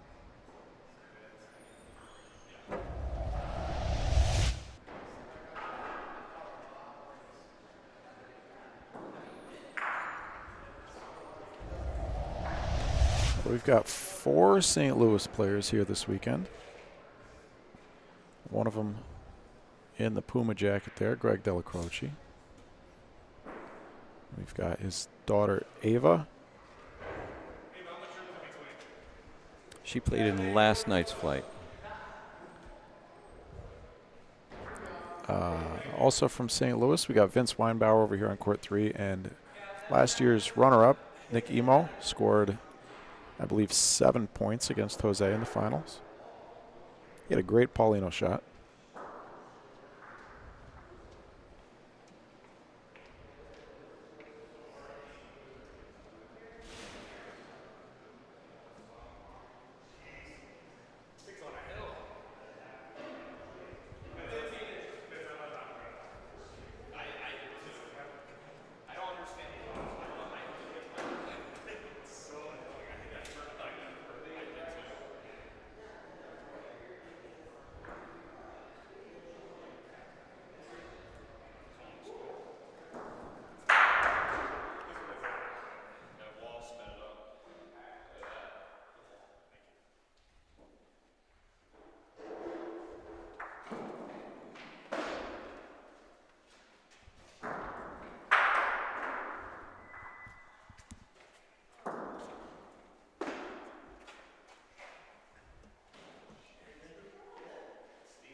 So we still have 8 players in the losers bracket, of which 2 will advance to Sunday. So there's 2 more rounds to be played in the losers bracket, including the ones that are happening now with Billy and Greg, with Vince and Carl, and the other one going to be starting up is Francesco against Billy Strippick. Underhand shot from Bill Barnett. And then the 4th game will be Anthony Croce against Levi Policaro. The winners of those games will play another round to see which 2 of those players advance to Sunday.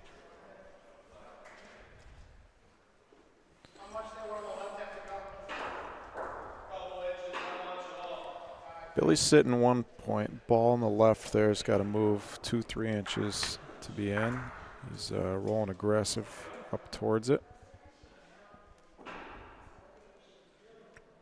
He's going to make the point on his own. 11-1. Bill Barnett.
was quick.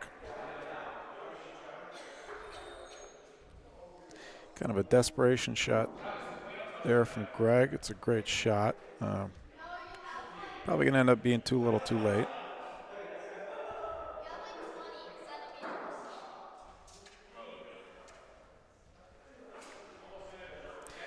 I think Billy's going to point twice more here if he has to, if he doesn't beat it with the next ball.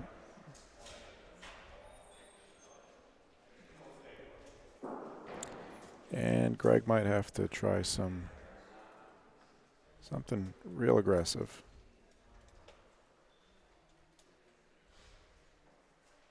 And Billy's going to beat it. And it makes Greg's decision easier.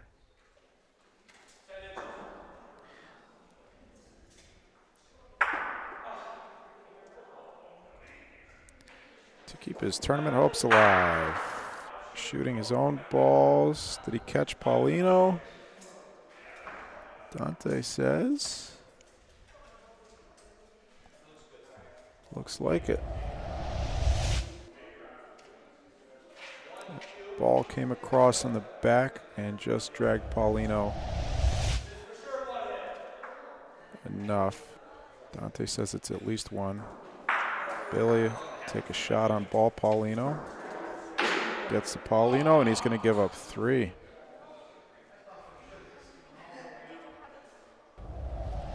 And Billy's relying on Paulino to bounce all the way back to his balls. And I think it was just a little too close to the backboard for that to happen. If that had hit just a couple inches higher up the backboard, that would have came out another 5 feet, and Billy probably would have had the point.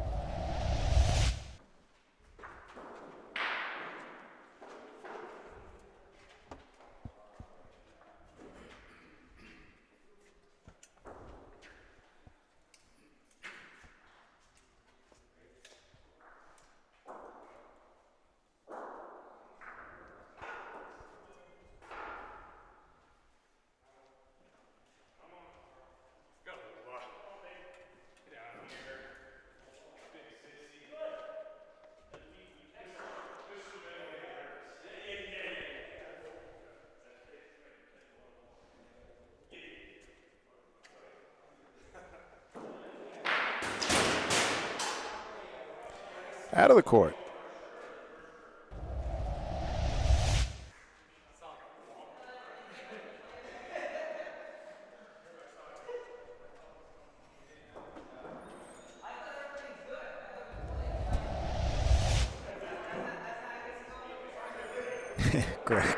Greg's joking around. He goes, I thought everything was good.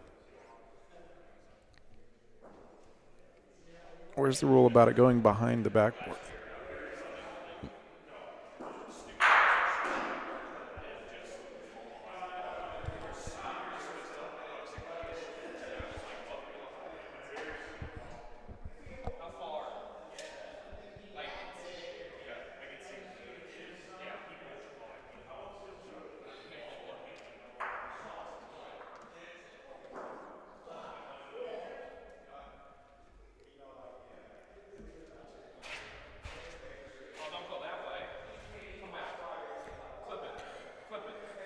Well, that 4-foot first ball, it's probably going to bury Greg. He'll be shooting Paulino here. And he'll take another swing at Paulino. He's going to hope to hit Paulino and his own ball in the same shot and hopefully bring both balls down.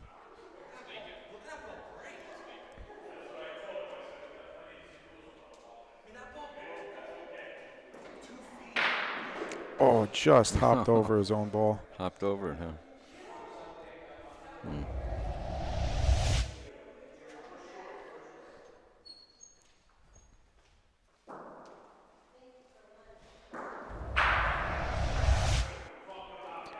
Ball number 2 from Billy to force Greg to use his last ball of the tournament.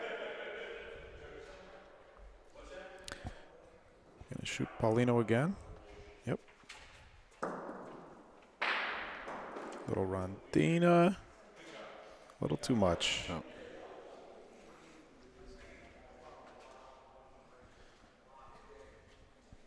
Billy moves on. Tough couple of games there for Greg. He has one more match to go to make it to Sunday. Billy does.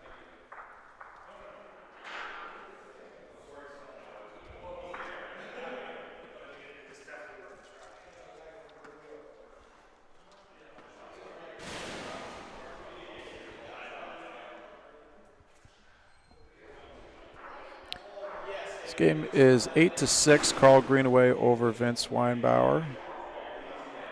Vince just scored 2 points. We got a game underway on court 1. That is Francesco Ricciardi versus Billy Strippick. We will slide over there once this one finishes. Yeah, that game is just 3-0.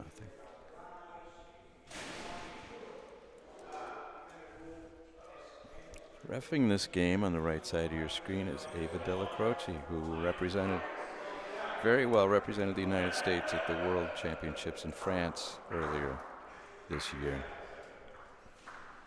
Earlier this year?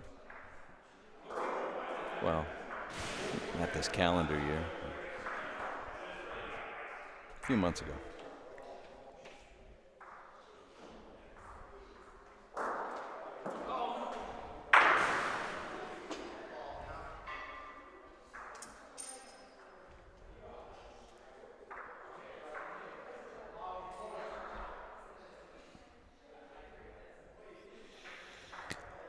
Carl's going to be able to shoot twice for 4 points here. As long as he sticks the first one, as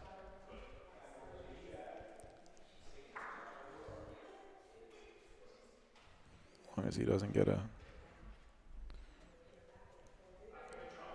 ricochet. This ball's got to be a little aggressive from Vince. This one's got to be on Carl's ball. That's perfect. Bumps Carl's ball, makes 2 points. His ball is sitting right on Paulino. That could be a game saver from Vince.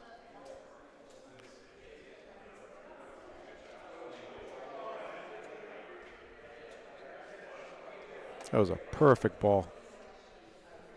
Perfect speed. Even if he puts one in the neighborhood, it's not really much good. He was about a foot long there. He had the right line, stole the point. Carl's hoping for Paulino to hit that backboard now and come back to no man's land. Still got 2 balls left. He's going to point? Well, if he taps it. Sure. He might have it.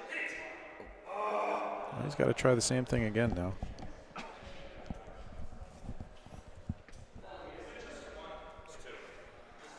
A shot could have gone bad, but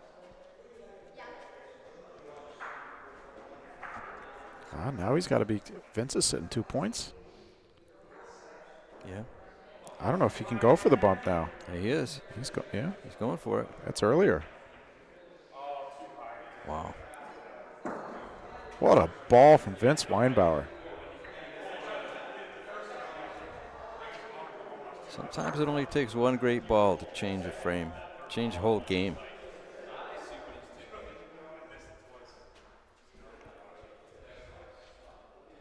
I mean, we're looking at 8-8. That could have been 11 or 12. Could have been a game, yeah. Yeah.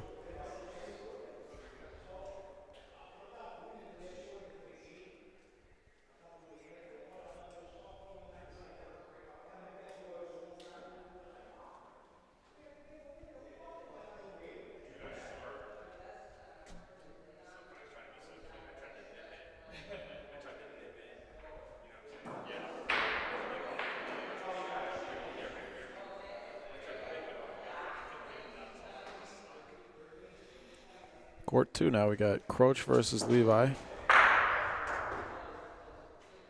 Man, I don't know if Carl was trying to hit that off the wall. It looked like a miss to me. Oh, no, maybe not. He's not going to miss by that much.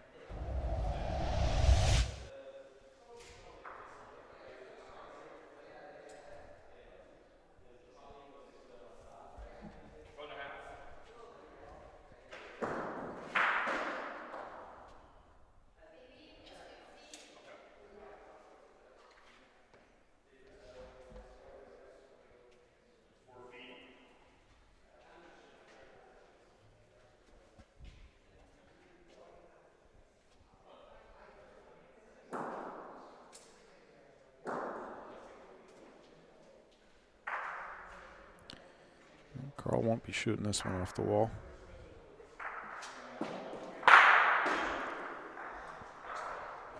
Uh-huh.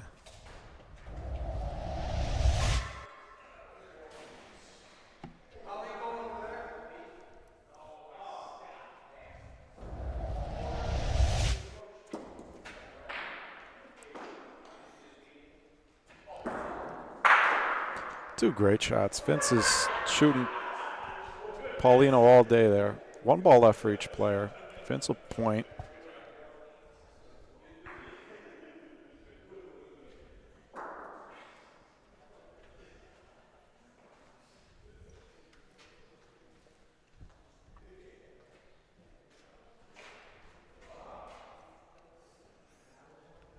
These players, these top players are so decisive in their actions.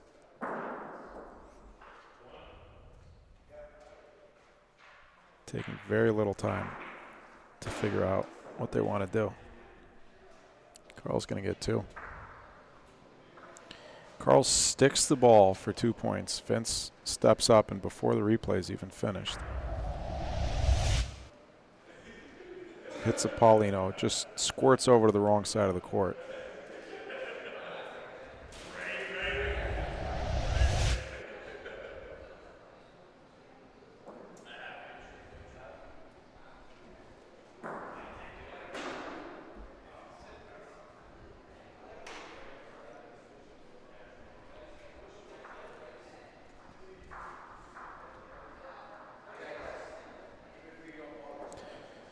Carl burns Paulino long.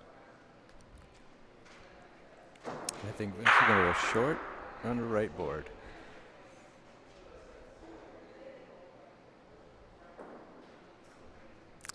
It ain't that short. No.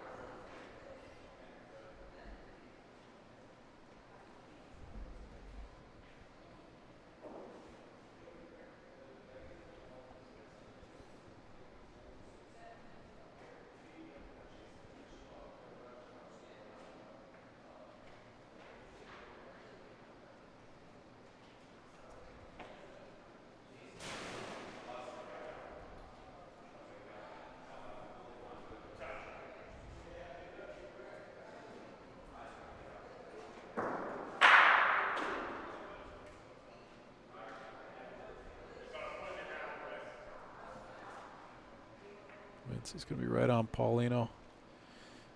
Just enough separation there for the ball to go clean.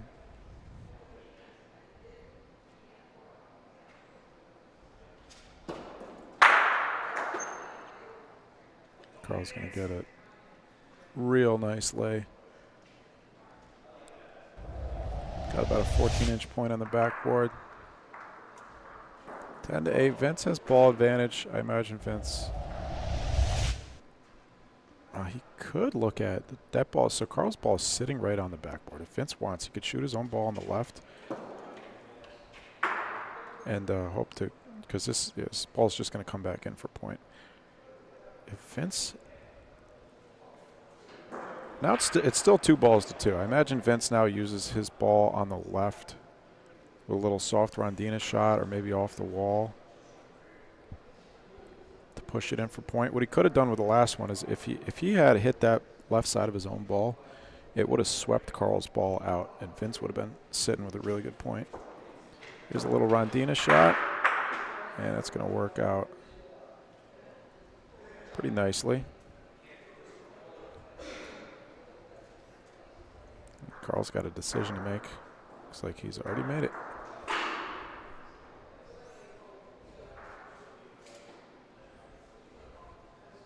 It's a good-looking ball. Got to get up a little bit. Yeah, it looks short from here.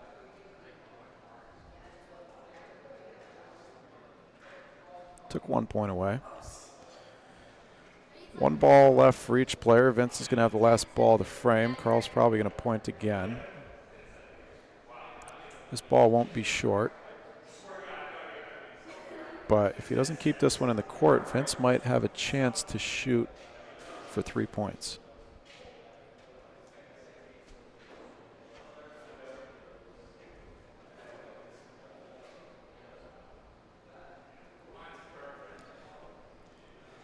Great line. It's going to be at least 1. Ava calls 1. No, she called 2. She called 2. She called 2. It's game point sitting there. Vince is going to shoot. Question is, what does he want his target to be? He's probably going to line up something. And Paulino, he's asking.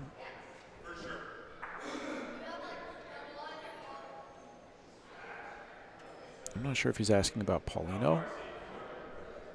I think he's asking how far his own ball is from the back wall, wondering if he hits the ball on the left to the back wall, if it'll clear behind his own, or if it's still just going to stay in for point. I think that's what Finn, yeah, so he's lining up the closest point ball in Paulino. Oh no, he's going for his own ball. Oh, that might be enough. Might be enough to prolong the game.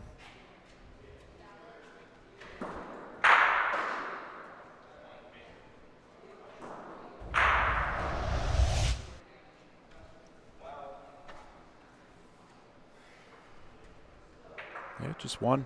Cut 1 point down.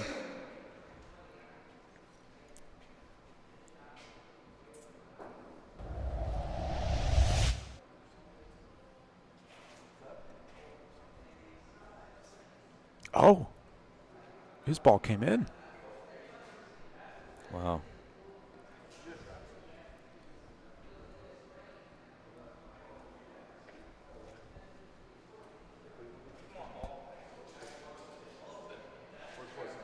His ball came in. Wow.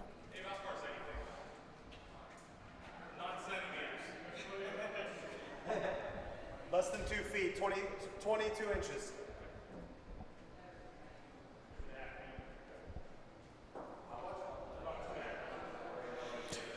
Court 2, we got 3-0 Croach over Levi. On court 1, we got Billy Strippick 7-0 over Francesco Ricciardi.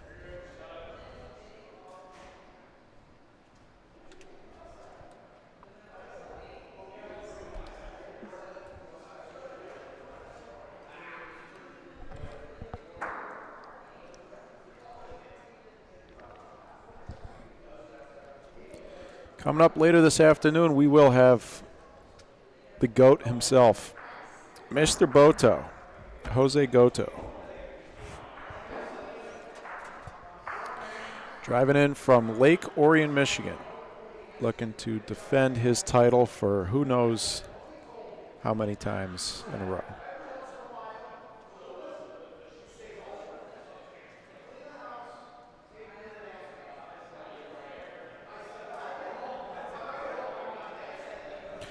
What do we think, chat? Is Jose going to lose a game this year? Is somebody here going to be the first to beat Jose at this tournament? If so, who's it going to be?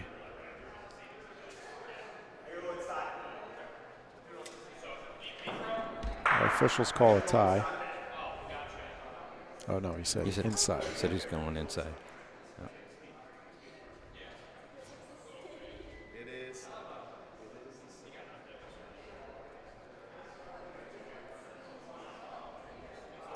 Well, we're going to get a nice shot at Danny Catullo lying on the ground.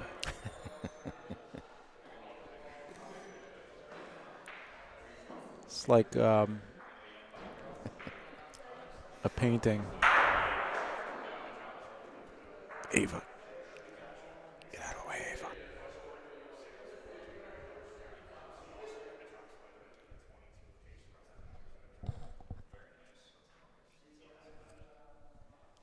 Billy Stripick is up now, up 9-0.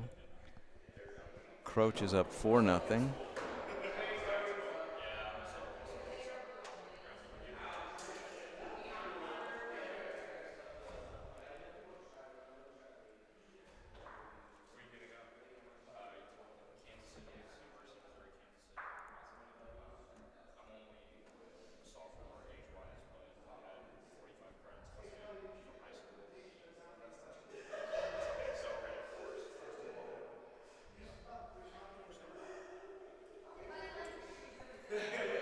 Carl is in.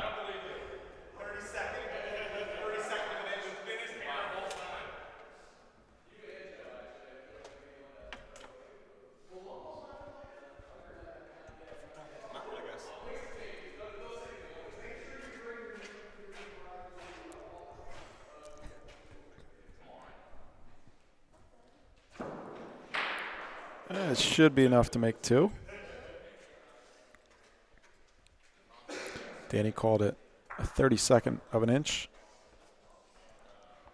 So, Carl's got a lot of Paulino from over here. I was hoping for Paulino.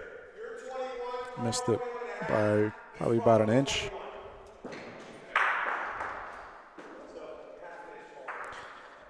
As far as misses go, that's a good miss. Ball advantage now for Vince.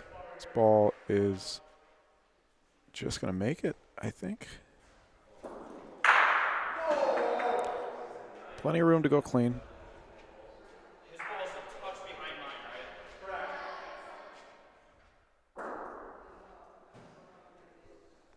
Vince is aiming for... Oh, he's putting Paulino in play. Right side of the ball, left side of Paulino. Got the right side of Paulino. Might end up with the point.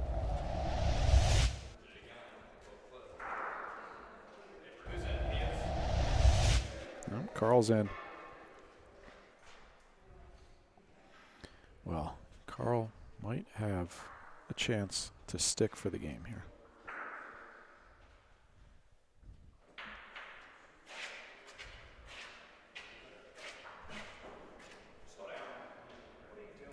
Wow.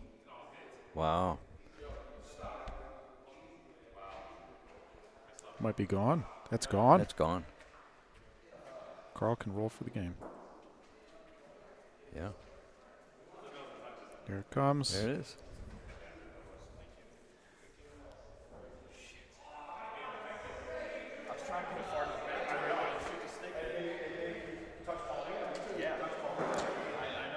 All right, let's go to court 2. Levi Policaro, Anthony Croce. So Carl Greenaway advances to play against Billy Barnett. Winner of that game will qualify for Sunday. Oops, I got my cameras backwards here. Billy Stripick now up 10-0. And Croach is up 4-3 against Levi Policaro.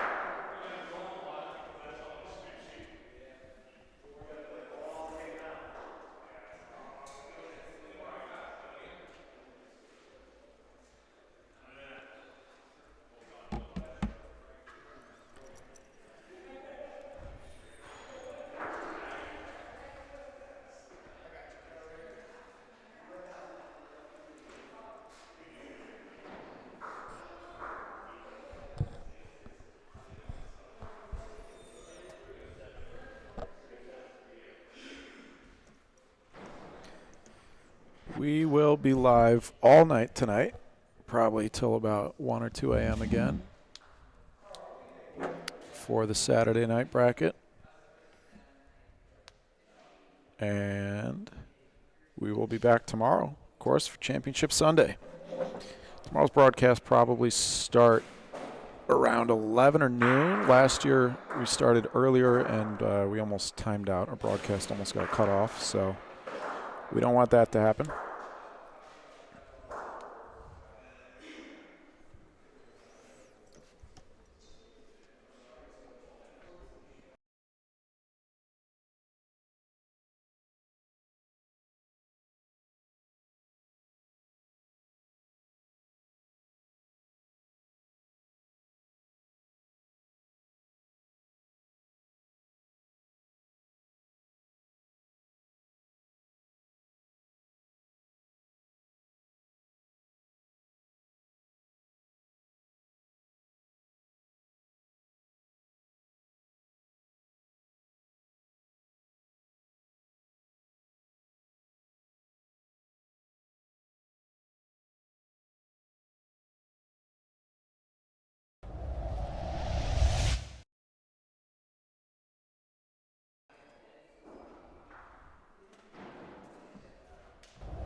Ball's gone.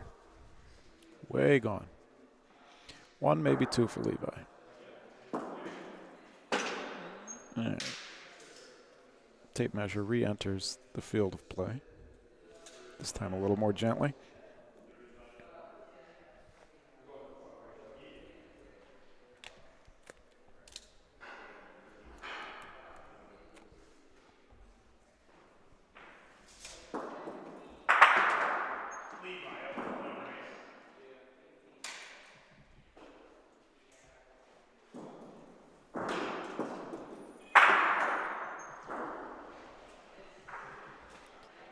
Tie ball game.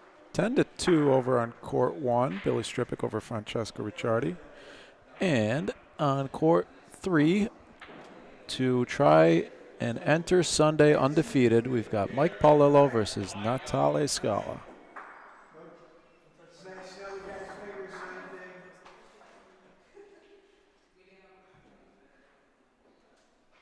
Burnt Paulino.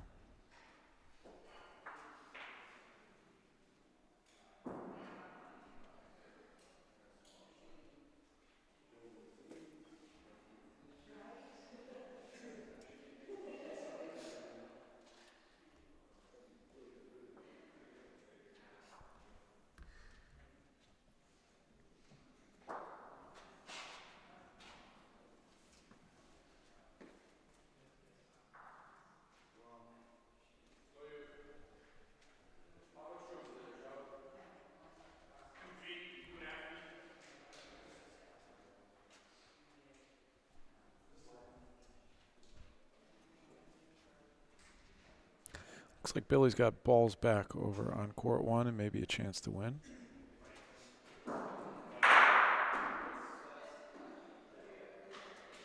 Just one.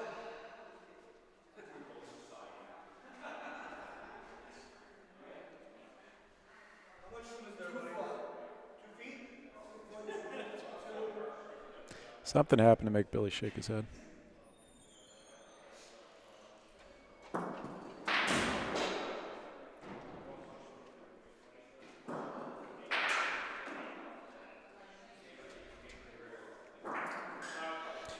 Levi might shoot this off the wall. It doesn't really have a great shot from anywhere. Might shoot it straight up. He's got ball advantage. He might just try and point around the wall side. There's really no easy call here. Looks like he's lining up. This is either off the wall or ball Paulino straight through the gap. Straight through the gap. Great shot. Levi Policaro with the Koppel Gamblers.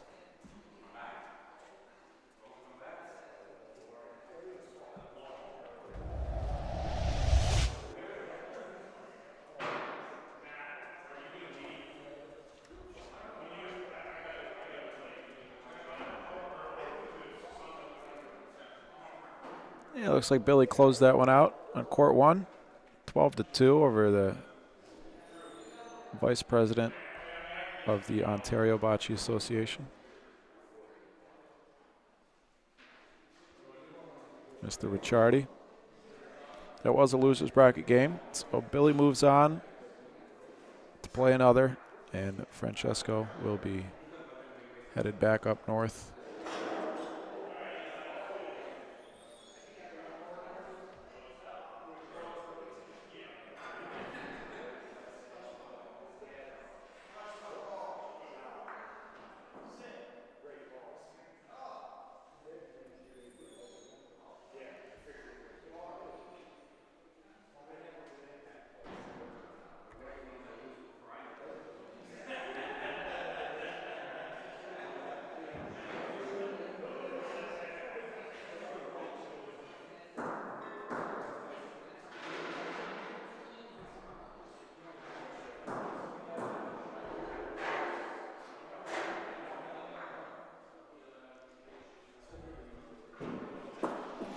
Not really sure what Levi's looking at here other than pointing. 4-4 game. If he lays one right on the inside of Croach's ball, he's in a great spot. Croach doesn't really have, I mean, he has maybe a Paulino shot for 2 here, but really not a whole lot for Levi to protect against other than a roll. I don't know if he just doesn't quite know how to get there. He plays here every day. I would imagine he does. And he's going to shoot. He's going to shoot Croach's ball. Hope it goes clean. Force Croach to roll. Great shot. Line's a little bit covered. For a shooter like Croach, he could be, yeah, Levi's sitting too. Croach, he might still shoot here. He's going to point. Oh. Paulino. There it is. There it is. So he didn't really have that much of an aggressive Paulino shot until Levi essentially gave it to him.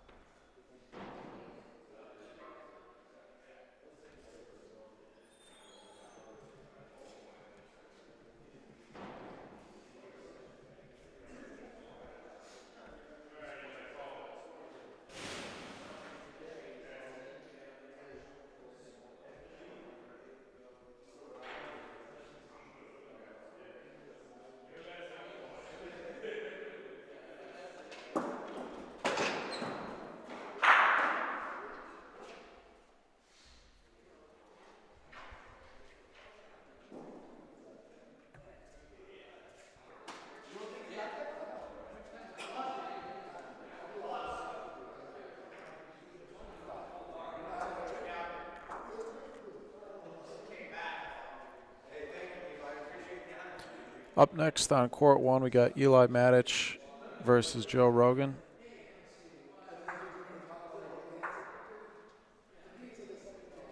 Court 3 is, well, waiting for them to mark up the score. Mikey P was up 2-0. He just scored again.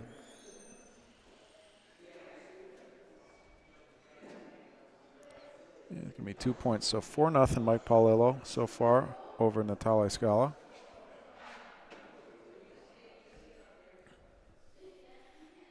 Mike trying to make Sunday undefeated for the 2nd year in a row.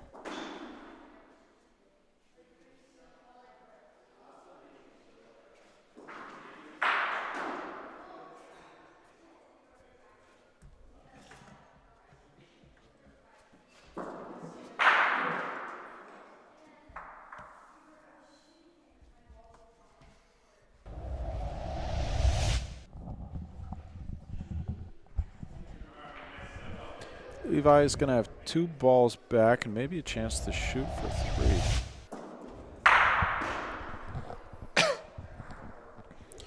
Croach is going to want to keep this one ideally between the Paulino and the sideboard. But over in that corner, try and make it a little more difficult for Levi to cut it out of the corner. He did leave a gap between the ball and the Paulino. Levi's 7-4. He's not down by a whole lot. Got to figure out a way to get more than 1 point.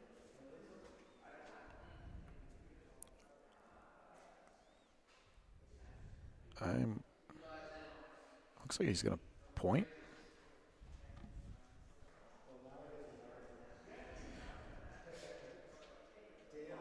He just made 2 great shots in the last frame. If he clips a half a ball here, it could be 3. He could still shoot it after he points this. It's a tougher shot now, I think. He's got 3rd point as well? Yeah. Based on that reaction from Croach, I think Levi's in.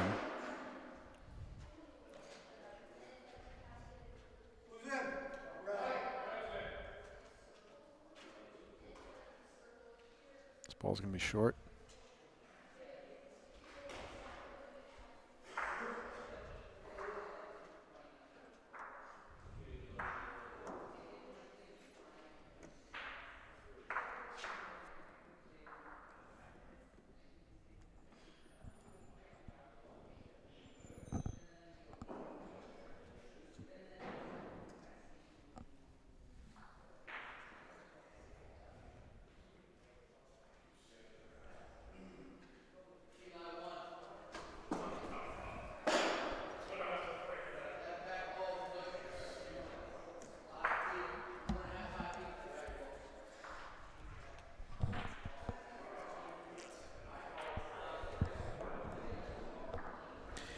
It is freezing in here, and they have the door propped open, and it's 13 degrees outside. They have 2 doors propped open. That one is too.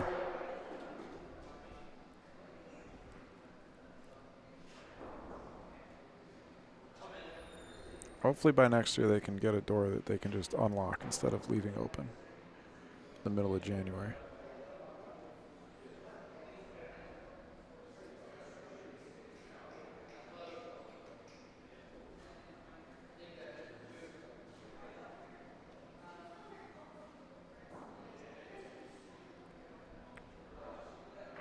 Big target for Levi. Paulino could be great.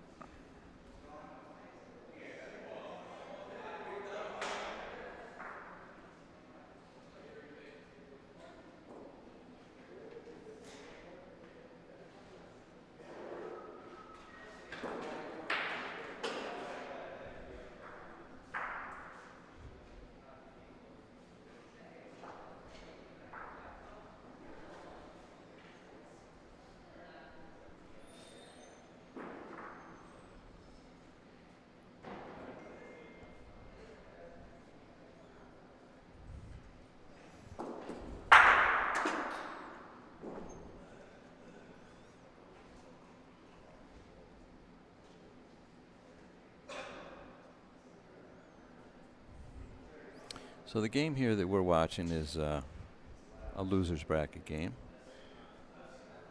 On the other 2 courts are the winner's bracket games, the last winner bracket games for this flight. The 4 players who are left, Mike Palillo is playing against Natali Scala. And Mike is ahead 4-1. And in court 1, we've got Joe Rogan against Eli Matic. Eli is ahead 3-0. So the 2 winners of those games go to tomorrow undefeated. The 2 losers go in with 1 loss.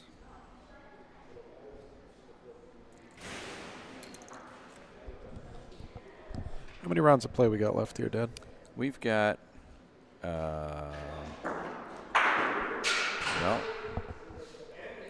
outside of the losers bracket game, or I'm sorry, the winners bracket game, we will have the 1, 2, just 2 rounds.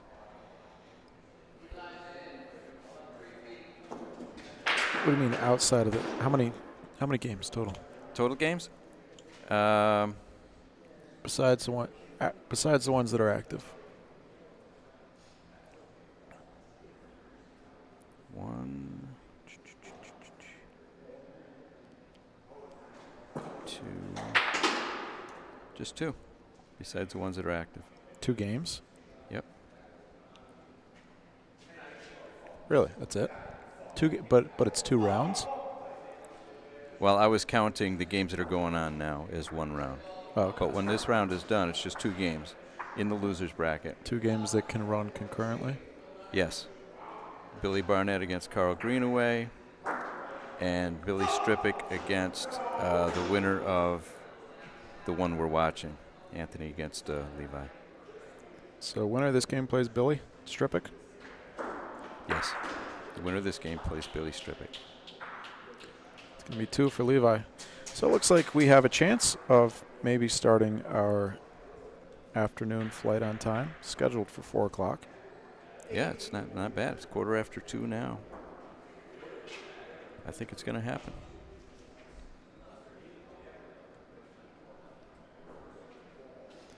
We got a tie ball game here. Court 3, 5-1 Mike Paulillo over Natale. Court 1, Eli Matic 3-1 over Joe Rogan.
Looked like Croach is shooting his own ball there.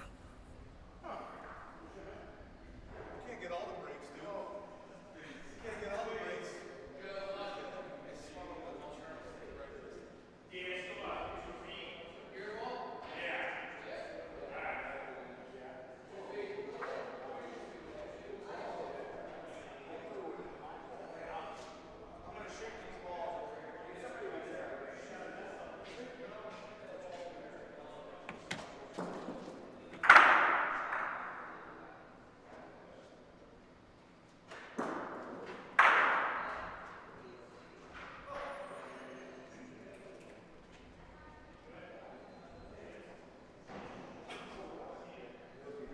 Well, look who just walked in. Number 1 player, Jose Boto. Did he? There he is. Top of your screen. Talking to Greg Delacroce. Hey, where's the Paulino? Morris, where's the Paulino? Directly behind my ball? One ball left for Croach.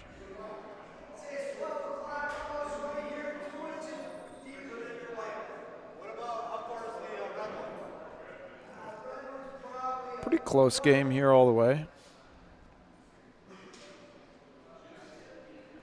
Seems like Levi, not sure if Levi has had a lead at any point. Seems like Croach is just kind of keeping just in front of him.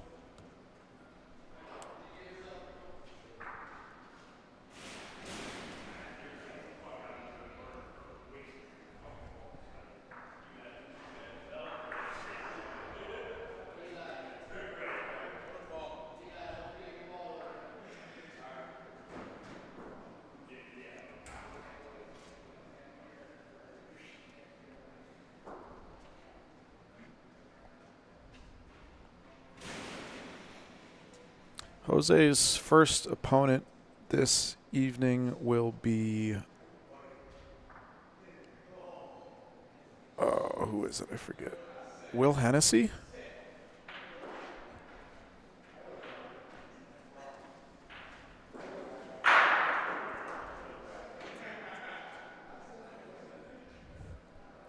Wow.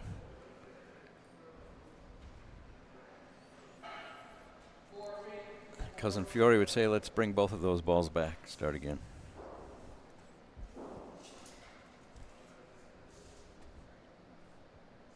Couple more points for Natale in court 3. 5-3 now Mike Paulillo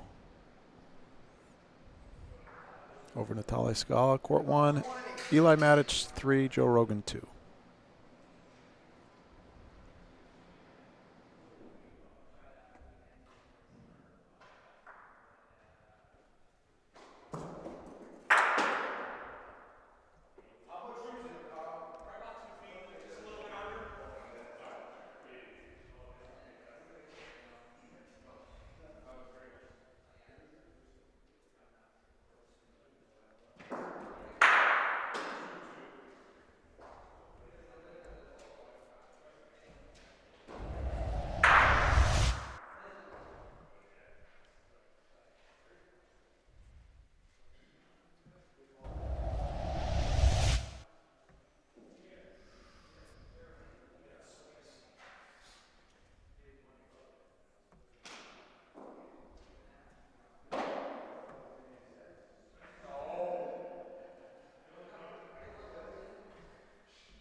Ball advantage still for Croach. 2 balls to 1. Levi does have 2 points there. This is pretty normal shot. He had either Paulino there or if he had caught the right side of Levi's ball, could have taken both of Levi's balls out. Levi's sitting 2. Croach probably used his ball in the corner, but he gets so much action near the back here. He might end up in a worse position if he moves this ball. Yeah, I think the play was to roll. I was going to say. Well, actually, because the ball that he shot hit the backboard hard enough, it pushed his ball in the corner out a little bit. It's a little bit closer.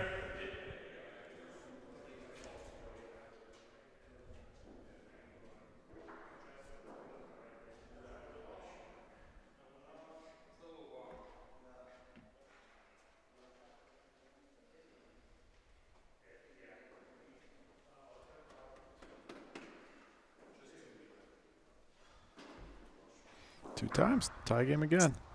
Yeah. Well, you can't make that one short, you know.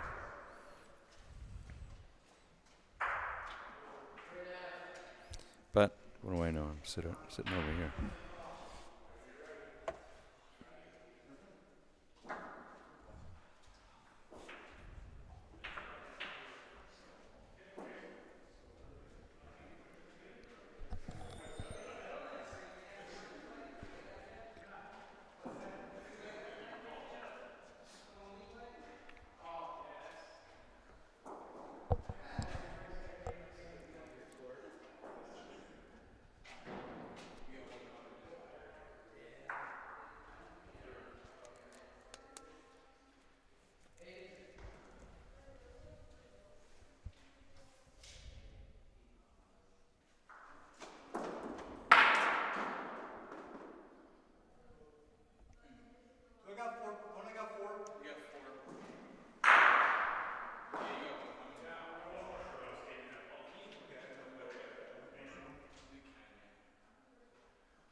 Reminder, winner of this game plays against Billy Stripick.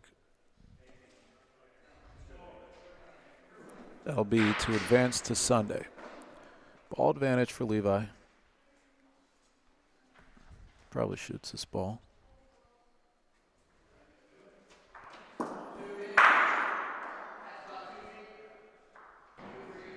Levi and his father, his father Jeff, of the Steel Valley Bocce Club. Ohio Bocce League player, known for taking their time. Nothing wrong with that. Adapted well to the shot clock in the OBL.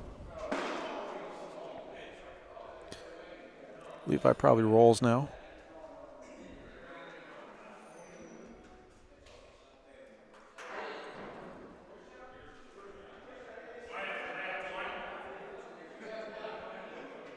Going straight at it. This.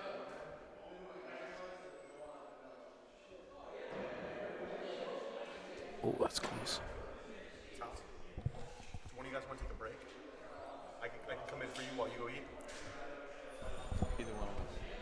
Why don't you Yeah, come in for me? I'll come in and go eat.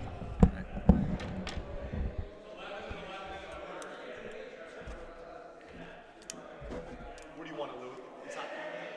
Bring it in.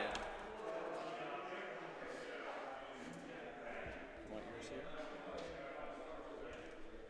Yeah. Big decision here from Levi. 2 balls back for Croach. Levi's going to end up pointing.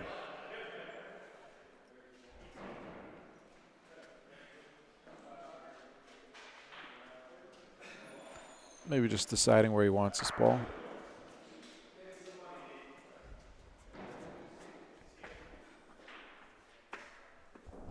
Danny's going. I'm gonna sit down.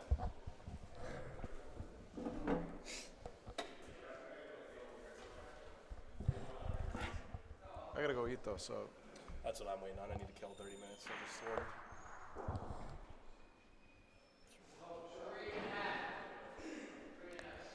well, that actually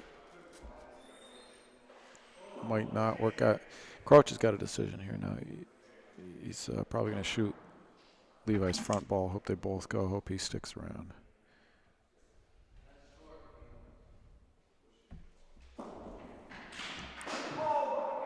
Going Paulino there. Interesting decision.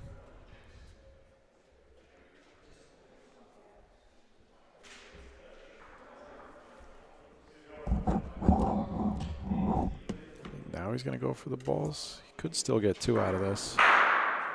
Oh, no. Okay. He's got a ball over there. He's going to get 1.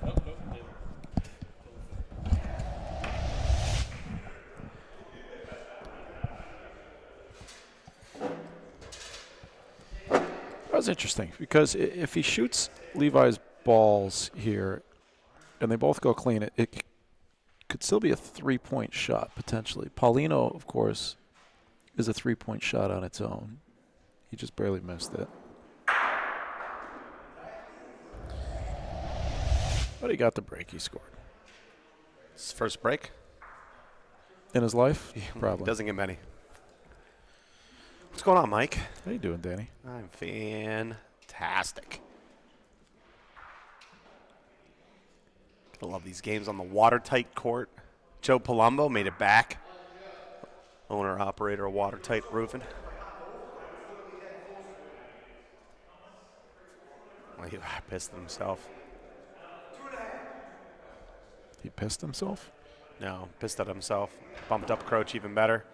Tried to shoot Paulino right in the middle.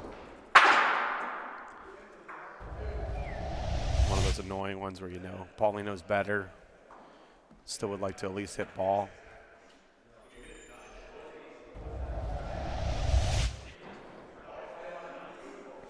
Up against it here. 2-ball advantage now for Croach. Going to shoot Paulino again? No, he's going to point. This has got to be a real good ball, Danny. Either on his ball or on Paulino.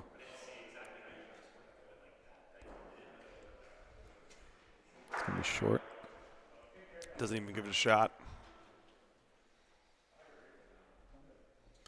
And now you're thinking, you know, especially because he lost the last game to Eli. Probably was a heavy favorite in that one. Knew if he won that game, he was going to Sunday. And if he lost, he had to, had to battle through Croach. And now, Danny, I think we're going to have Anthony Croce versus Billy Strippick. 2 heavyweights. One significantly heavier than the other.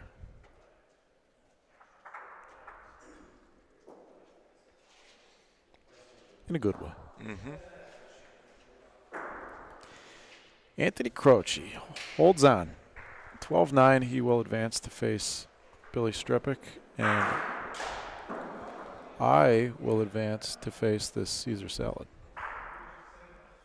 Looks good, huh? Blackened chicken. I said no cheese.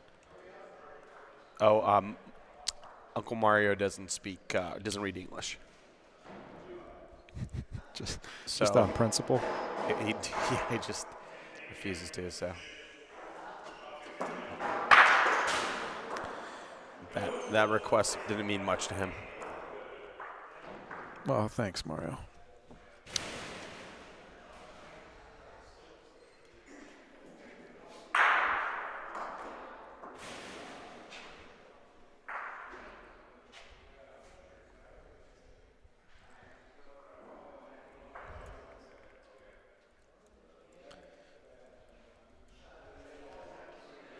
Great game here. Natali versus Mikey P. Mikey P from Rome. Oh, right through the middle. As you mentioned earlier, Mike, his patented sunglasses on the back of the head. Blues Brother-esque, if you will. It's a very central New York look.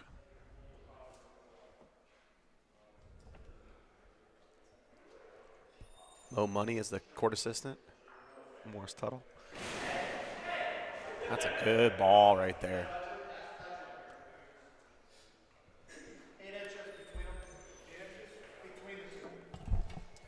Winners bracket. Which one's winners? Oh, Joe. Oh, hey, Tim. Joe's game.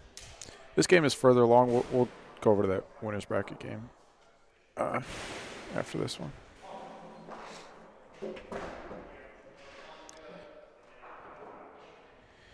Joe Rogan is up 7-3 against Eli in that winner's bracket game. Loser still goes to Sunday. I guess this game is not much further along. Yeah.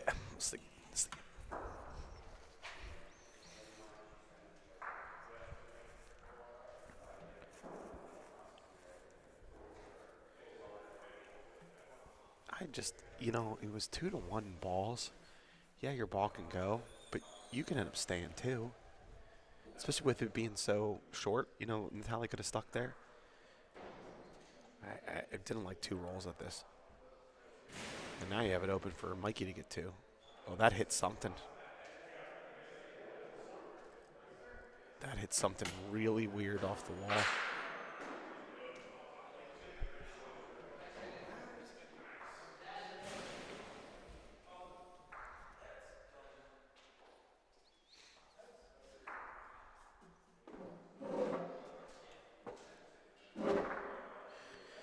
Chance for Mikey to make 2, but I don't know if that was a little rock or something. It came off funky off that wall.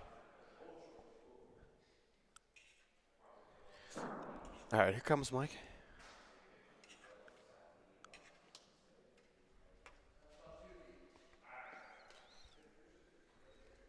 He likes the speed, and he doesn't give him an either or. This is an excellent leadoff point from Natalie. For Mikey. Here comes Natalie. Gonna roll on it. Natalie not shooting as well as he can this tournament so far, so he's elected to roll on a lot of these balls. He also understands, too, that to get through 12, 13 games in singles, can't overshoot. Just your body can't handle it.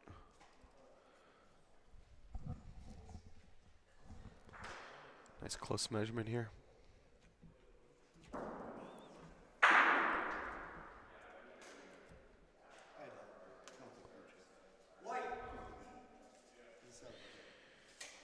Natalie with the point. Morris, how far? How far? So Natalie's in 18 inches, and Mikey P was 18 and a quarter. Big target here, though, for Mike, so he's going to go after this one. And it's short enough to be able to stick. Got it! Oh. Not really a bad Ricky, just always possible. The fact that Natalie was up front and beat it. He's happy the one's at least relatively close now. Might be better for Natalie, though. The fact that Mikey didn't get a ball all the way back there for coverage. Now, this ball is point, but not good. So Mikey's going to roll on it.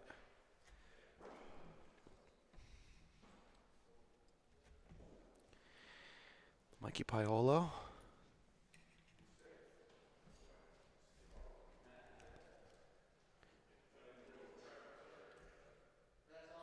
That just keeps leaking right. It's in. Same thing, though. Not that great of a ball. I think Natalie's going to roll on this.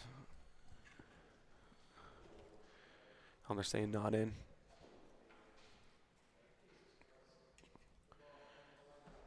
Even better luck for Natalie. Little bump.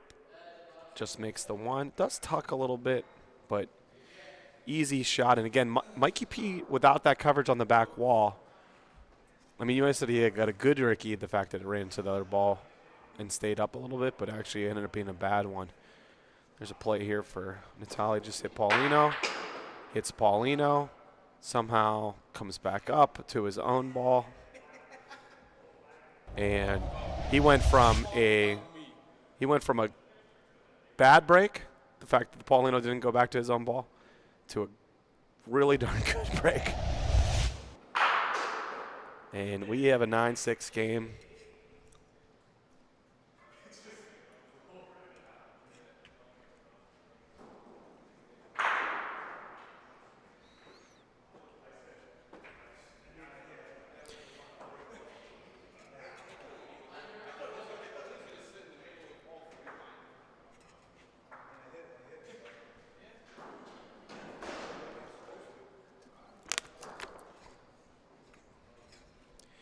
All right, Natali's going to play deep left, well, deepish left, almost to the opposite shoot line.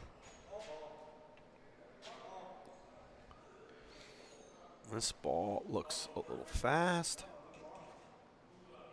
but it's going to be right on Paulino. Oh, almost touched it.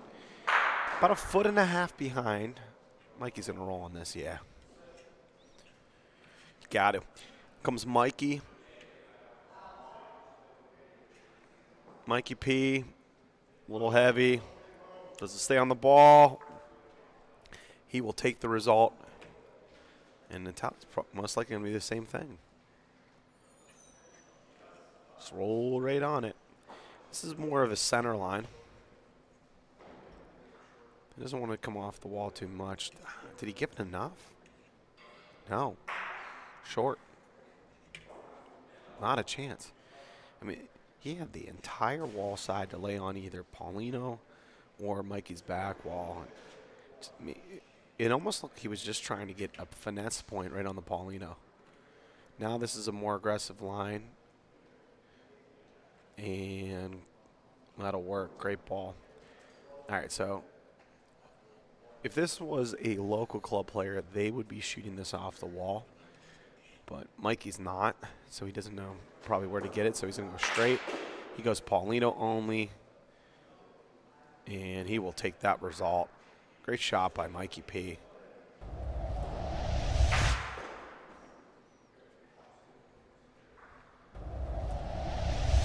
Comes Natali. At this point, you just want to be in the ricochet zone for Paulino or ball.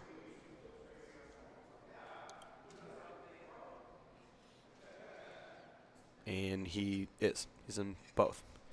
He's in front, so here comes Mikey P. Ooh, missed to the right.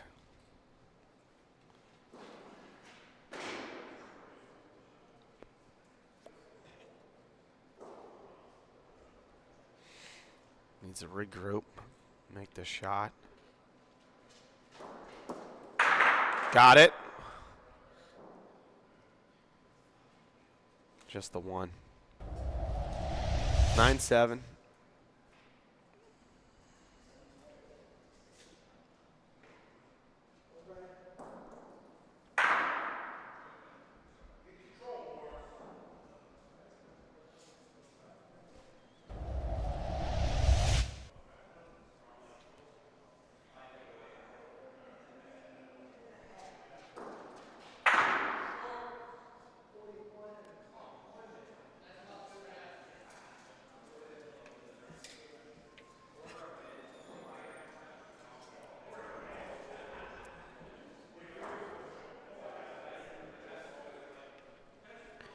All right, so Natali was going deepish left.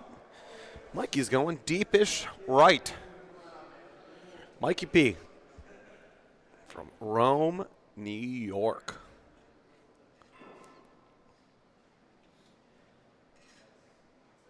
That's a really good ball. Off to the side, too. Not really an either or. Close to, maybe 14 inches. Comes Natali. Miss.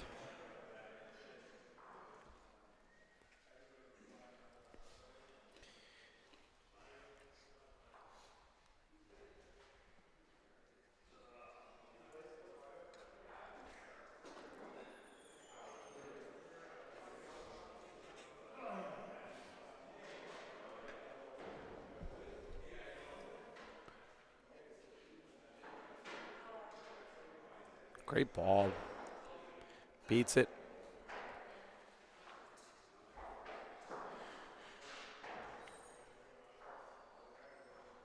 Comes Mikey P.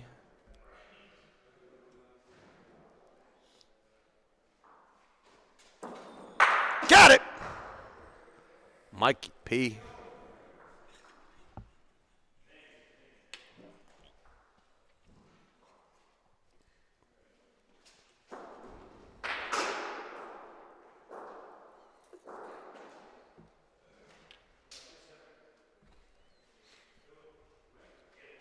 Does he get it on the right side? He does. He does. He does. Natali beats it again. All right, huge target for Mikey. Ball only, though, is much better. Much better. Got it! Oh, no. What a terrible break. Natali's ball puts it in harm's way. Great rolling can bring you some great breaks. And Natali put in that ball on the left side, put in Paulino in play in front by bouncing off that ball. Oh, Mikey might be able to get the same thing. All right, so last ball for Natali. There's a bad break the other way for Natali. If he can get to the right side of that ball for Mikey, that's why he's going all the way left to hit this. This is the perfect angle. Gets the ball. And looks like one Natali.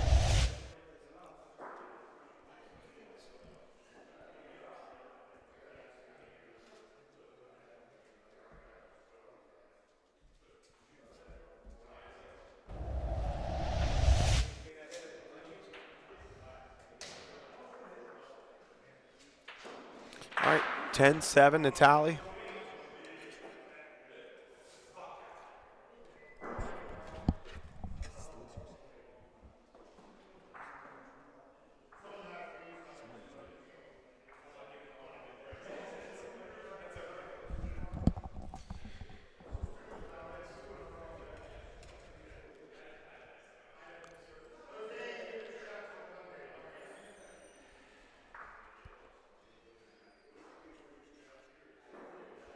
All right, off the side. Doesn't beat it on the wall side, but doesn't give him an either or, so Mikey's going to have to roll.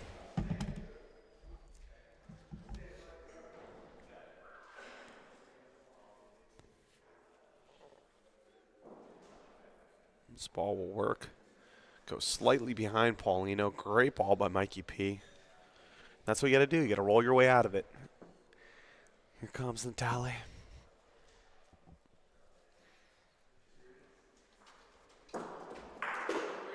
Got it. Clean.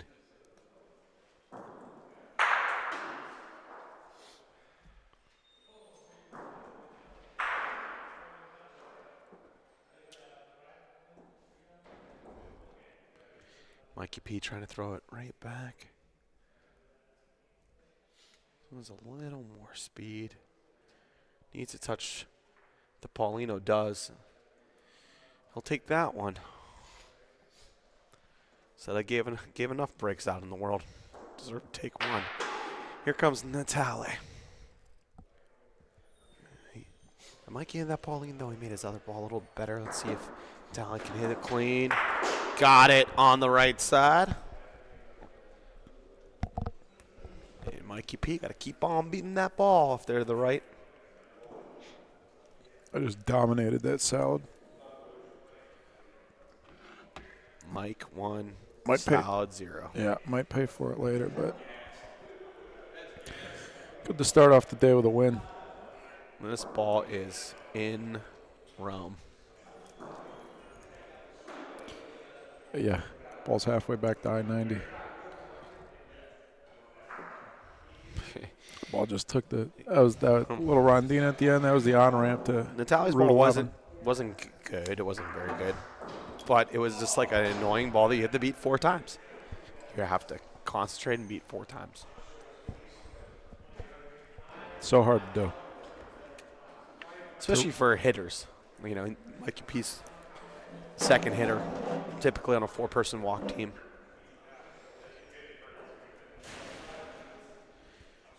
Usually plays with Frank Malachi.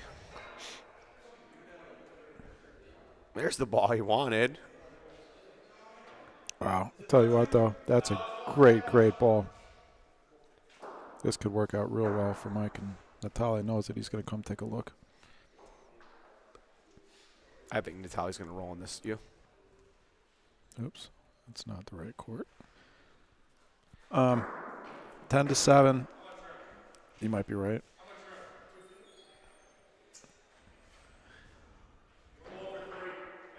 He doesn't want to give away the game.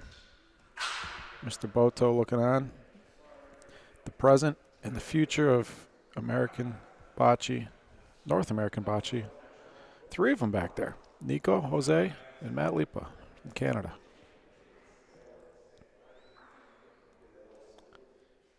For as much as pointing matters, the 3 best players are probably 3 of the best shooters. Natale Scala. Is that game? Yeah. Matt's pointing wasn't as bad. Lipa today.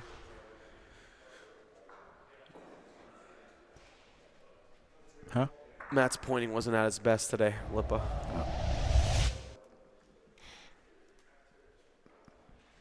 Yeah. Did he win a game? Mm-mm.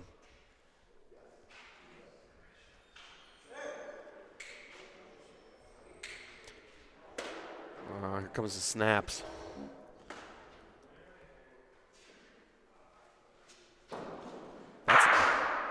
Did not throw a death ball, Mike. Oh. Mikey P. Got to be in front. I don't hate that ball. I don't think that's a good ball. You're now behind. So now if Natalie beats it, your ball's in a ricochet zone. I'm going to get you a shirt that says Ricochet Jones. You have no clue. Put that how on the hard back of that your phrase is jersey. for me to say it. I don't know why. I think you get ahead of yourself. I just don't know why. Yeah, of course. My brain is not fun.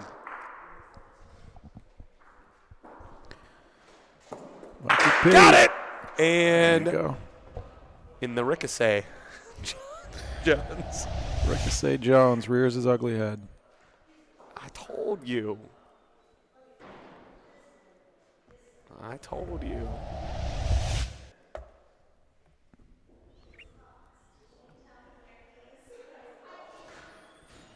We got Rocco Guerrieri, owner of the Cleveland Hellhounds, in the house. Over in Court 1, Billy Strippick versus Anthony Croce underway now. We will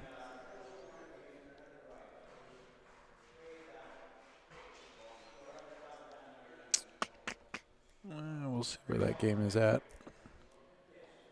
the conclusion of this one. It's one that I'd like to watch. I mean, at this point, probably shoot ball, hope it goes clean, and maybe you stick. And that's all she wrote. Natali stays in the winners.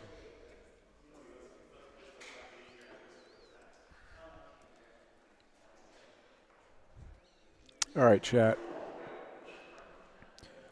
What do we want to see? Do we want to see Bill Barnett, Carl Greenaway on Court 2, or Billy Strippick, Anthony Croce on Court 1? We will only recognize comments if you like the broadcast, by the way. If you made a comment and you didn't like the broadcast. You have to be subscribed. You have to have clicked the thumbs up button today. And then we will use your comment in the voting section.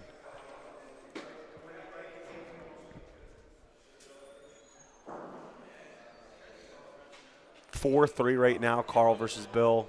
1-0, Croce versus Billy.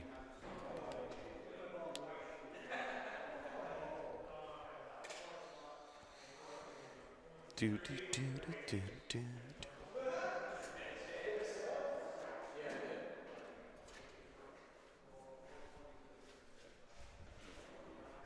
I'm still eating.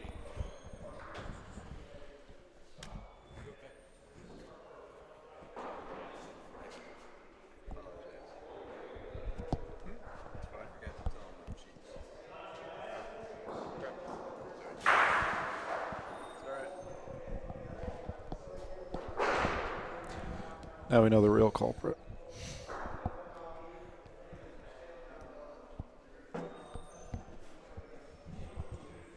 That ball's in by Billy. Little wall hit for Carl. All right, we got 1 vote for Carl and Bill, 1 vote. Stuck it on the wall. Filled up again.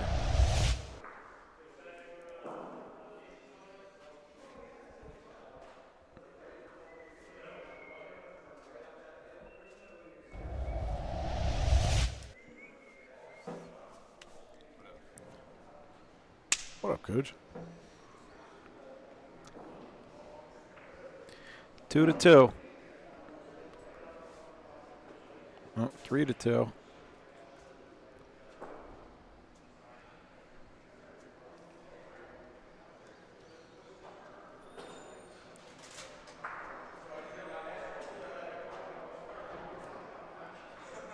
So Natalie and Joe Rogan in as winners. Eli Matic and Mikey Piolo in with 1 loss to Sunday.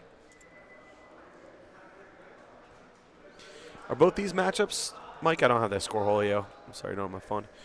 Both these matchups to go to Sunday? I think so. I think these are our last 2 in the morning. games. I had a stern conversation about how late night last night went. Waiting 15 minutes per player. Were you scolded? I was scolding them. Oh, yeah. Yeah. It wasn't their fault, too. It was like they got screwed because of the class before them. You know, like when a teacher's in a bad mood because the class before you was misbehaving? So you have a bracket with Ray Brook, Mike Brook, Bill Shovlin.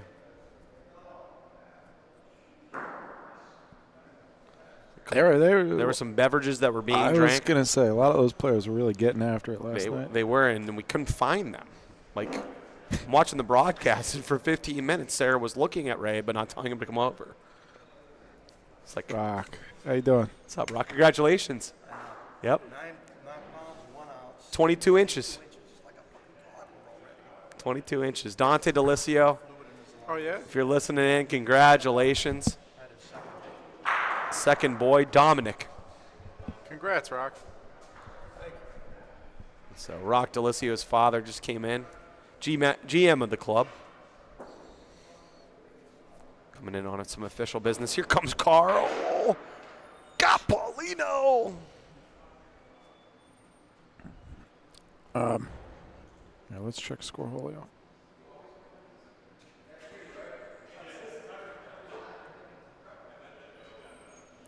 Score, Julio says, our 2 undefeated into Sunday are Natale Scala and Joe Rogan.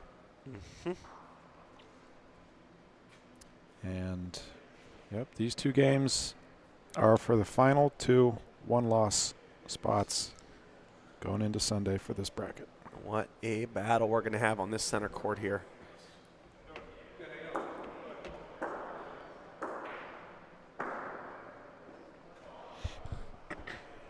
Carl needs a little nip. Little nip. Stay up. She good. Carl Greenaway. He is a professional bocce player for the Wycliffe Barbarians, champion. Carl Greenaway. And he's an excellent 2-way player.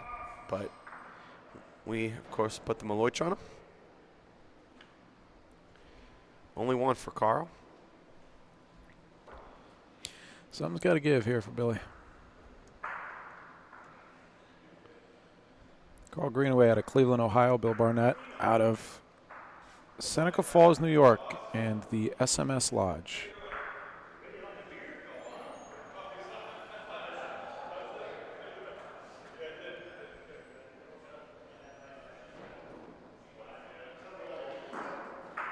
Carl's from here, from Boardman, in his from a suburb of is he? Youngstown. Yeah, Oh, sorry. suburb of Youngstown.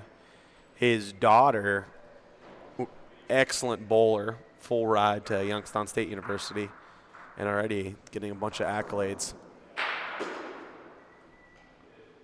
Carl's family had a bowling alley.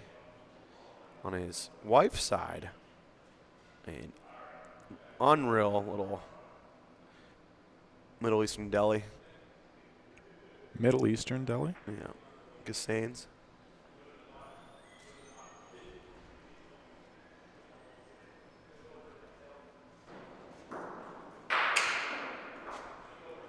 Comes Billy. Got it! Billy loves to just step up and fire. Yep. We're talking a lot about our Quick players. just talking in general about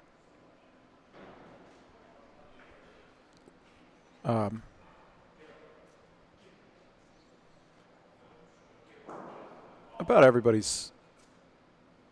Last night we were sitting around talking about last night in particular, we had a bunch of players who had very unique throwing styles. And so we were sitting around talking about the way that we throw the ball and, how we aim. And Billy says, I've never really thought about my aim. He says, I just step up there and throw the ball. Okay. Like a baseball player. Got it! Sticks off his own ball.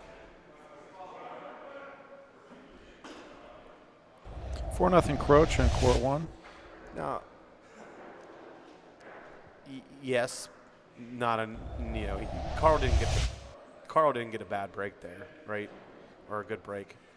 Carl got a good break. But Billy didn't beat the ball the first time. Billy beats the ball the first time, then Billy can shoot that ball to get multiple points.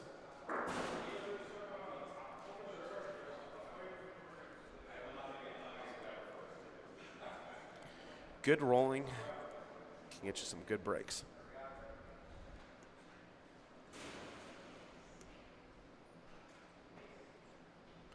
Here comes Billy. Got it on the side. Retains point.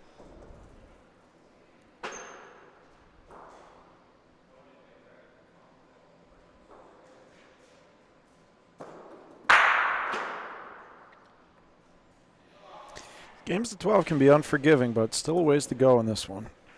Billy's certainly not out of it.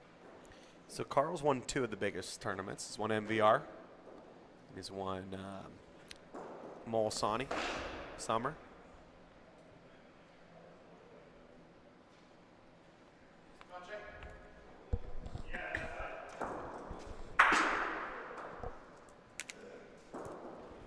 Got it the second time.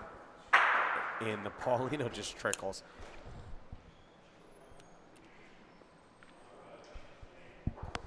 Billy wanted it to have some action off that back wall.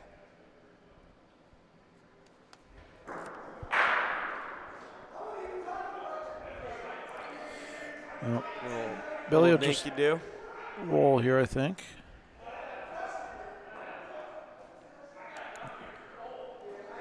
Off the wall. He's got a good line. Will it finish on the Paulino? Look at this ball, Danny. Just short. Dino Franceschi. How you doing, Dino? Good to see you. Not bad. I follow Dino's Instagram just for all the gardening pics, the food pics. Listen, you want a good Instagram to follow, you follow Dino's. Get all the good food stuff. Greenaway. Billy's like, what more can I do there? What a ball, Carl Greenaway. Billy. Man, you almost feel bad for Billy.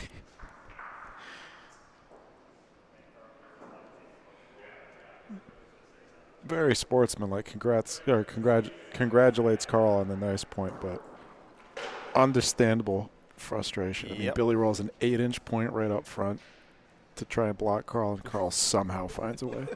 To make the when things are going against you, it's like they're The river keeps flowing, but Carl left him a lot of room here. Billy got to capitalize.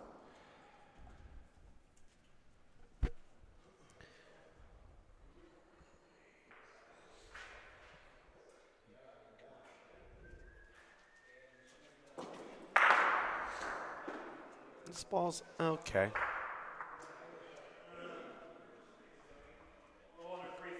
Carl's rolling.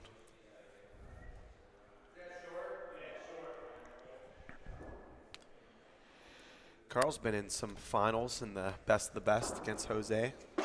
Has he? Yep. How long ago was that? It's before my time, so I'm going to guess just based on when Carl was at his best. It's probably like 6 years ago. My first tournament ever, Mike, was a random. Ooh. Billy gets a point here. He's Yeah. It was a good break. can't complain about, but he doesn't. Missed off his own ball.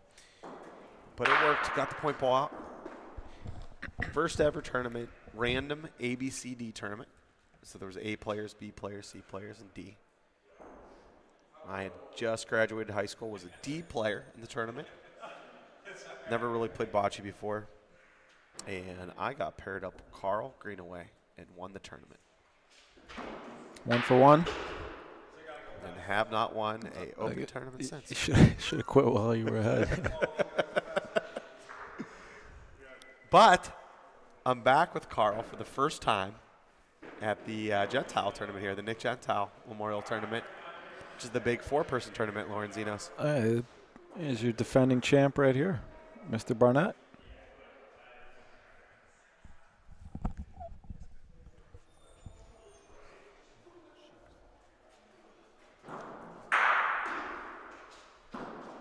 Carl for the, ooh, could have been the game.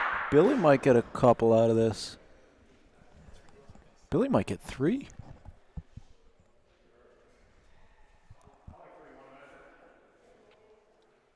Carl's going to give him 3. Yep.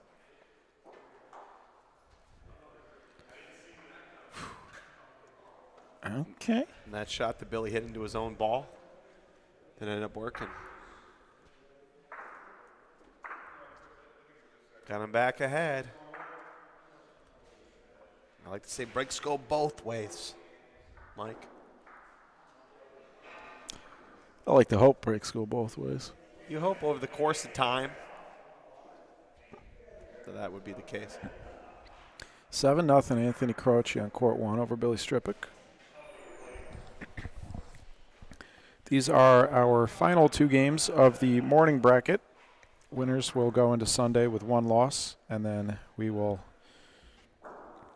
shut down our stream and restart for the evening bracket. We're going to be live for another probably another 10 or 11 hours tonight. So you're in tonight's bracket. Nick Emo, Jose, Parker Robertson. Parker's? Yeah, Nice. Parker's. He was unable to play in Tuesday's bracket, got the flu. There was an open spot because Andy Sweeney couldn't come due to cold weather. Is that real? Yeah. And The panel, after all that talk, and we just found out that Andy can't come because it's cold out? And we just found out that he is actually playing at a different tournament this weekend. Huh. So it must be warmer over there at Waterside. Might have got a heat wave.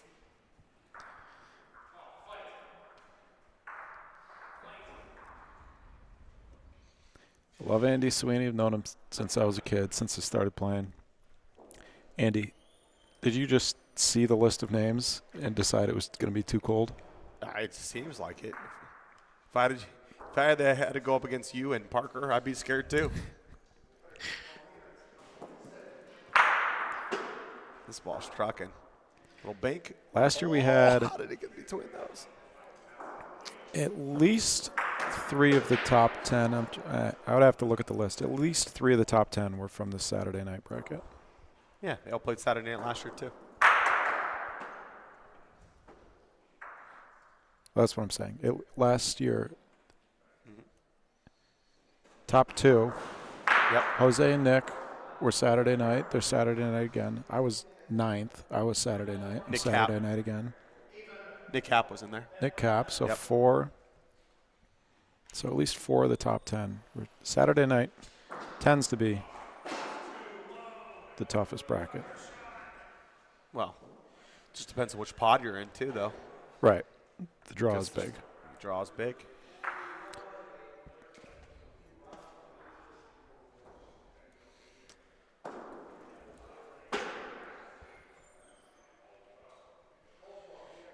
I tell you what, though, there has been some upsets galore when you're coming to. Big time. Big time upsets all week and continuing today.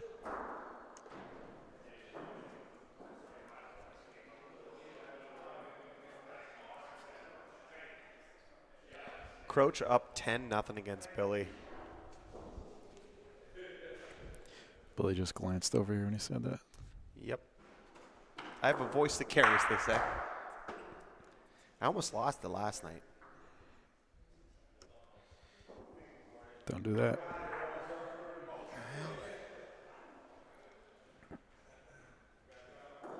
Bill, got it. I don't know what he's mad about there. Let's put a good point in here.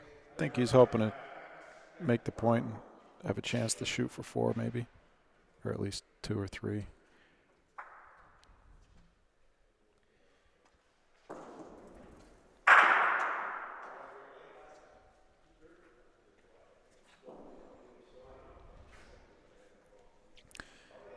Everybody gets to practice but me, Danny. Go practice. No one's forcing you. Once this game ends, I'll go practice. Like I said, folks, we will be shutting the stream down and then probably be a short. The next bracket's scheduled to start at 4. We might start a little bit early. But the stream, the Saturday morning stream, will be shut down. So make sure you're subscribed to the BBN. Make sure you hit that notification bell to be notified when we go back live. After you subscribe, you'll see that a little notification thing pops up. So Billy puts 3 points on the board over on court 1. Ooh. And we'll be back live, we'll say at 4 o'clock. 4. Maybe a little early.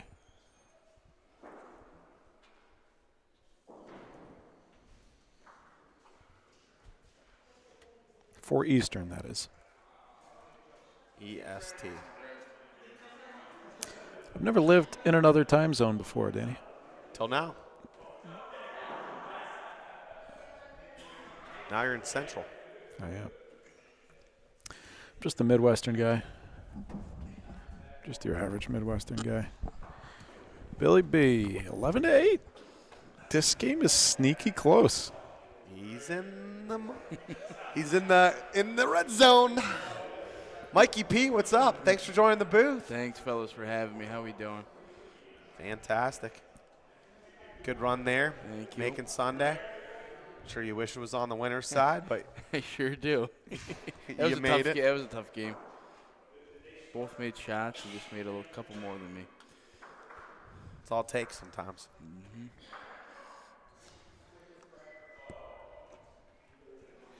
Bill Barnett not going away.